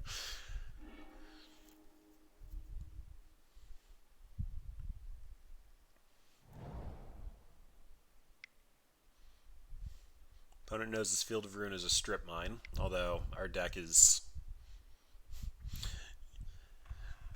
We're probably not coming back if we can't just finish it with some reach here. What I'm hoping happens is they just remove 1 creature or do nothing, and we draw into a Tarfire.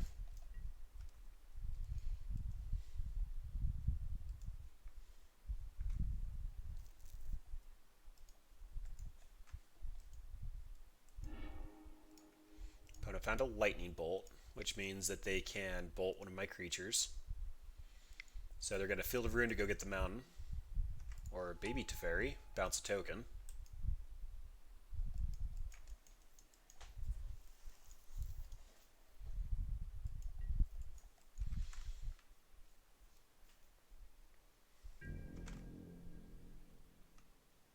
Tarfire off the top. Oh, I guess that won't work because Bolt is still live. Darn you, Teferis.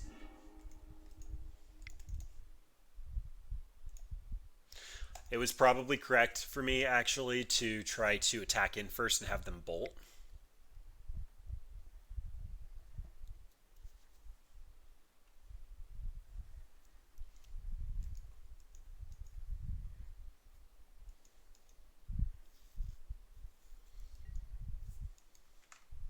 Matron down.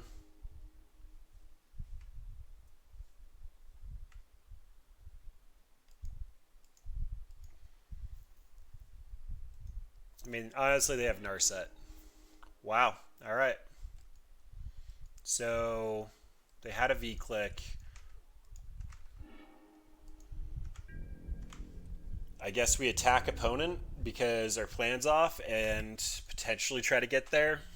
They have 3 active planeswalkers, one of which is stopping our combo.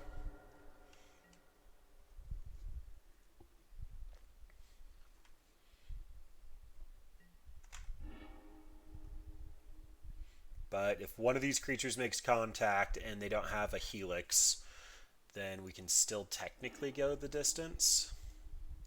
I found a Supreme Verdict. So, Goblin War Chief. And they can Supreme Verdict instant speed.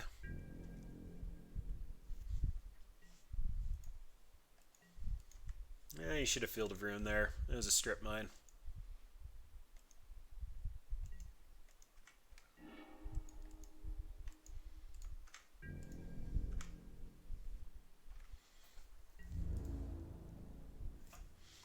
Attack opponent. This should prompt the Supreme Verdict. Then I can Mog Fanatic into Empty the Warrens. That's going to give me 6 tokens.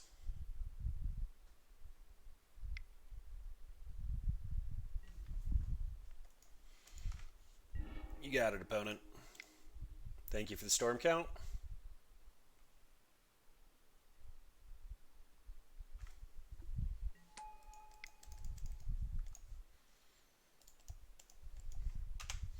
That's all we got.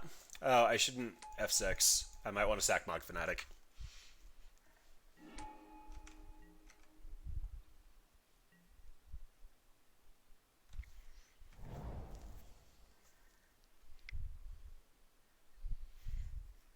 That's kind of turning Tarfire back into a live draw.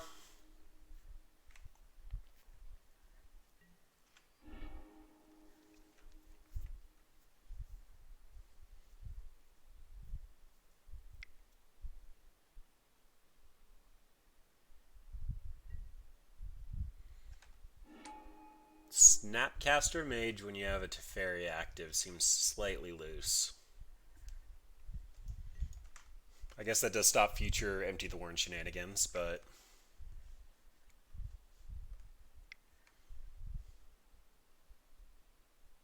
So, Goblin Matron's still live, Tarfire's still live, War Chief is not exactly live, but...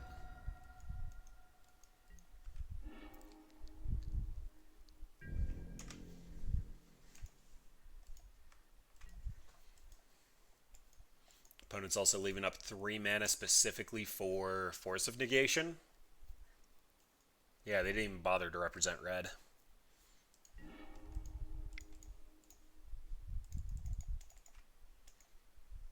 Oh yeah, there's a Narset. Counter it! Counter it!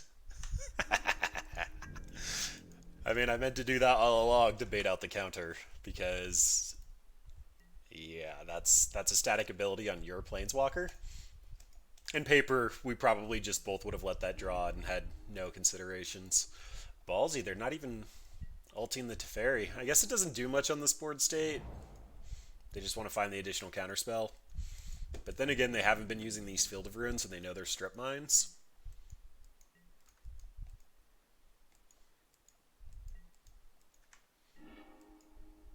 Alright, I'm done. Opponents won this. They can't close out the game.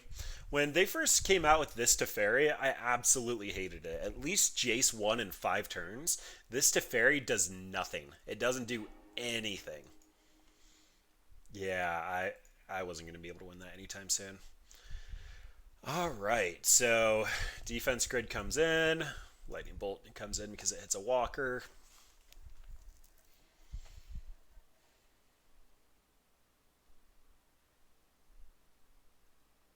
I've honestly lost all motivation to play this.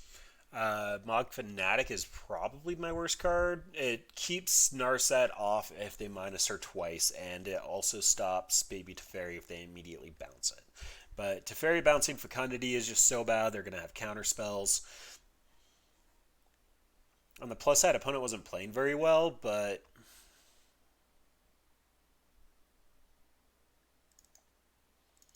them countering me sacking a creature just feels so bad. So I think the Infernal Plunges are in here because they were supposed to replace Seething Song in the original extended version of the deck. I mean, these are cards we want. And so Seething Song made it so that you could just use a card to generate a lot of mana and actually keep the combo going. Oh, that was a misplay. I should have let on Copperline Gorge first and foremost because it doesn't cost a life, and then I should have used this Wooded Foothills to get a forest in case for some reason they kept Blood Moon in, which, given how they're playing, I wouldn't put it past them. But it was just a free card that gave you a lot of mana to cast your more expensive things. I think Basilisk Mons is actually a really good card, but it costing 3 did show to be a little awkward versus the Goat stack.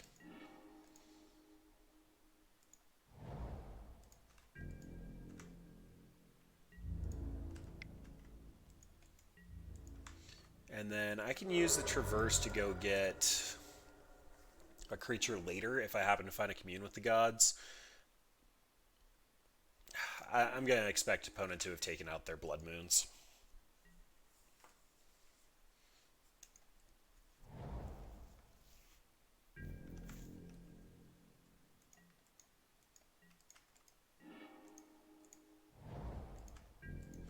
Alright, attacking first.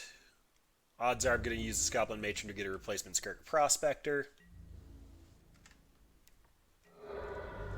If opponent is representing the Logic Knot that they showed us in Game 1, the Scalding Tarn will make it so that they could only Logic Knot for 1. Then I have 3 mana here, which means I'm probably going to use Pashalisk Mons next turn. I actually think I might try to bait out the counterspell here.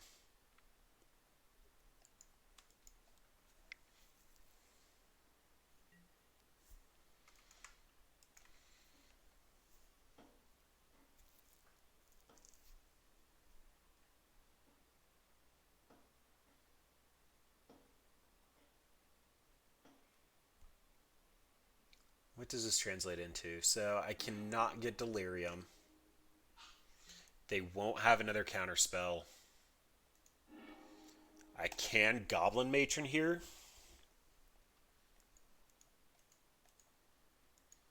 Or Storm Count's 3. I could go all in on a Empty the Warrens, but that requires sacking my Skirk Prospector.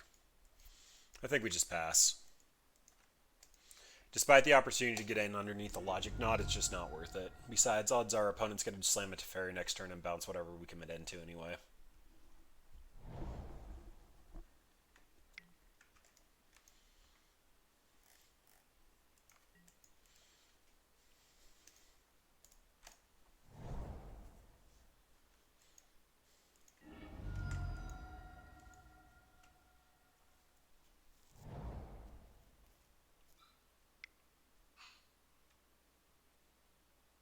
Looks like a Narset? Nope, it's a little Teferi.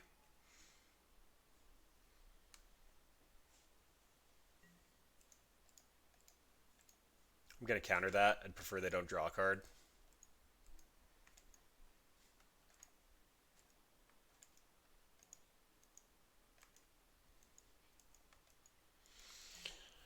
which means I don't have as explosive of a turn next turn, but opponent can't force of negation Pashalisk Mons, which means that I get to get it out and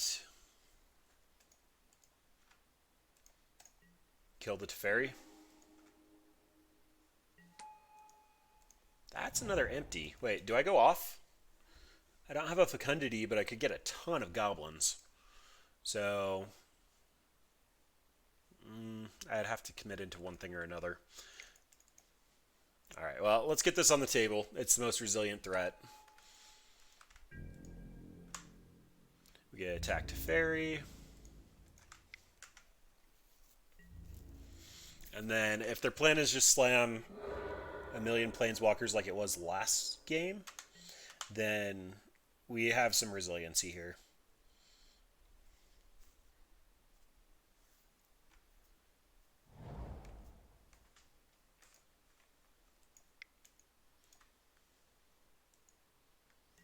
That's a Lightning Helix. So again, sacking this so that they don't gain the life.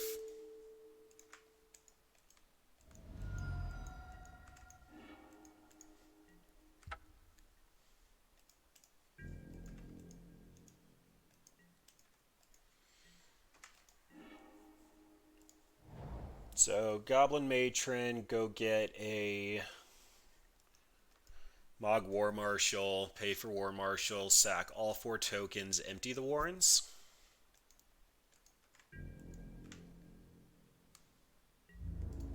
See what opponent actually wants to counter.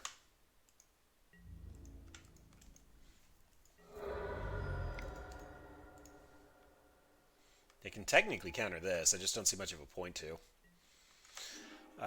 Then... Yep, best option here is just a War Marshal.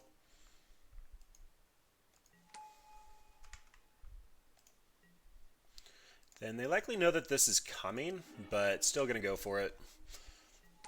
We will still get the Storm Trigger. And I'm keeping the Matron just in case they do have a bounce effect.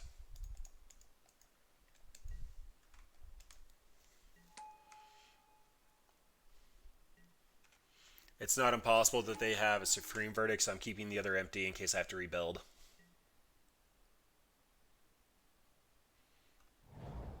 If we had seen a Fecundity by now, that probably would have been a winning turn.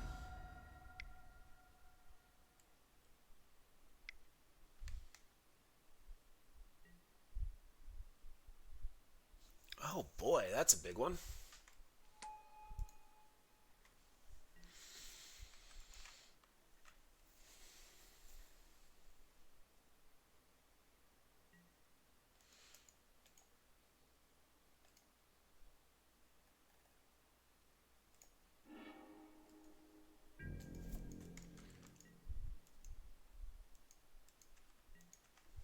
I know Jessica's kind of been splashing that, but...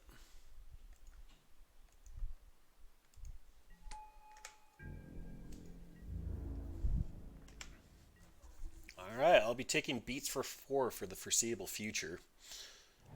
Opponent is technically ahead on board state. The correct way for them to play at this moment is to just leave up counter spells through the defense grid. They also don't know the card in my hand. They knew about one of the Empty the Warrens, and I already cast it.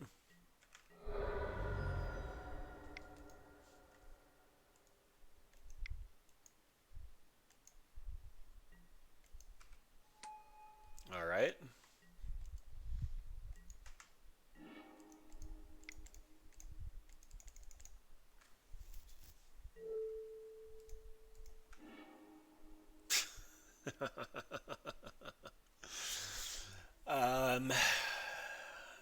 Yeah, so what has to happen here is I need to cast this Empty the Warrens, get 4 goblins, and top deck a Fecundity that they cannot counter. So opponent's not playing tight, so we do have a window, but when we've seen more lands in the control deck and we require a creature to go off, it's a little hard to make that happen.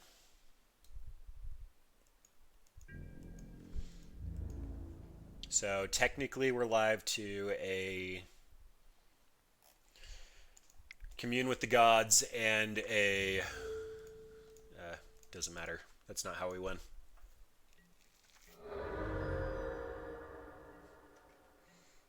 Fecundity.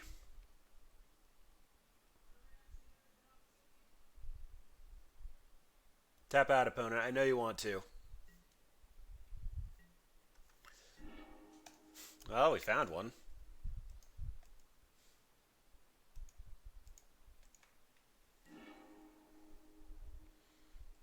And we didn't get there.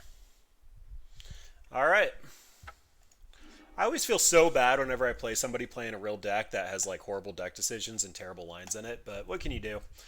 Just mildly tilting. All right, so Dirty Kitty. This is one of the extended decks that transitioned, that didn't really transition very well into modern. So I think probably the most well-known deck is 42 lands with Swans of Bryn Argyle, I think is the name of it. So it was a deck that actually existed back before Modern was a thing. I think Extended was before Legacy. I think Extended turned into Legacy. I'm not great with my Magic facts. I stopped playing around Odyssey block when I was a kid, so uh, I just know there's Type 1 and Type 2, and then I came back to Legacy and Modern. But this deck is unique. I wanted to play it for a while. It was actually one of the decks I was building with a bunch of the tools for Squirrel Dealer, and it was like my go-to test deck. But it didn't really get what it needed to work. So I was really excited about Pashalisk Mons. It just seemed like it was so good for the deck. It allowed you to get some incremental value, keep problems off the table. It was a lot of mana, though, and more importantly, it didn't cover what other decks got. So we got wrecked by Force of Negation from Blue White. Plague Engineer was an absolute joke. Like, they landed that, there's no coming back. Creature removal for Plague Engineer would probably be okay, but they already nuke our board. The biggest fault with this deck, and it always has been, is the fact that Skirk Prospector has to stay alive. That's why we have the Traverse the Ulenwalds. It's why we have the Goblin Matrons. Yeah, I'm actually probably going to be talking about this one for a little bit, so if you're not interested in the deck tech, thanks for sticking around. But yeah, so this deck requires a Fecundity and a Skirk Prospector. Some considerations for this might be another sack outlet. Unfortunately, Carrion Feeder is about the best thing that we have, and it suffers from a lot of the same problems of Death Shadow, where you can make it massive, but it can just get chumped over and over again, or hit by a single removal spell after it's already grown, like a Path to Exile, or to Fairy bouncing it. Narset completely shut this deck down. That's just another very powerful card that a lot of decks are playing that just doesn't really get there. Plague Engineer was just so brutal. Discard, creature removal, the 4-color Death Shadow deck that was kind of a mix between Junzu and Jund Death Shadow just had some discard, had removal for Prospector, and there's no coming back from it. We don't really have any way to recover from our graveyard, which is almost a requirement for Modern to happen. Faithful Suiting doesn't go into this deck because there's no way to bring them back. You can run white and get something like Return to the Ranks, but you're just watering down your deck so much, and you don't necessarily get the mana to cast that.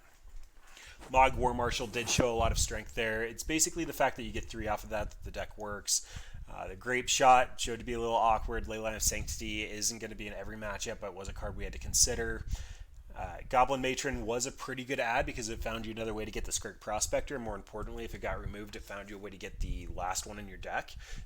Same with Traverse the Ulenwald. That was a little hard to get Delirium on. I think that Commune with Gods probably needs to be a lot higher on the list, or a redundant copy of Fecundity, because Fecundity is how you combo off. Unfortunately, Fecundity helping your opponent did show some of the weakness when we were playing against Mono White Goats, because they were able to just draw like 40 cards. We couldn't kill them because of the ley line, and then honestly, if they had played correctly, they probably could have killed us, but they couldn't figure it out.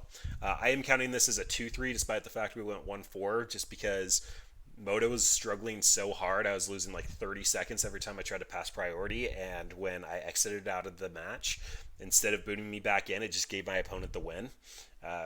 We easily had that though, and the one we did take was a match that we could have actually won, but opponent just hard conceded when they saw what we were doing, because that's one that we should have won.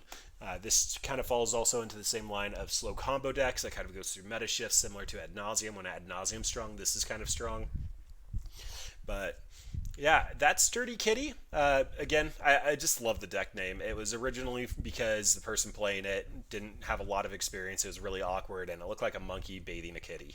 So, fun deck, but it's missing a lot in Modern. It's kind of one of those, it was an established deck, but the power level of cards smashed it out of the format, and unfortunately, that's where we're at.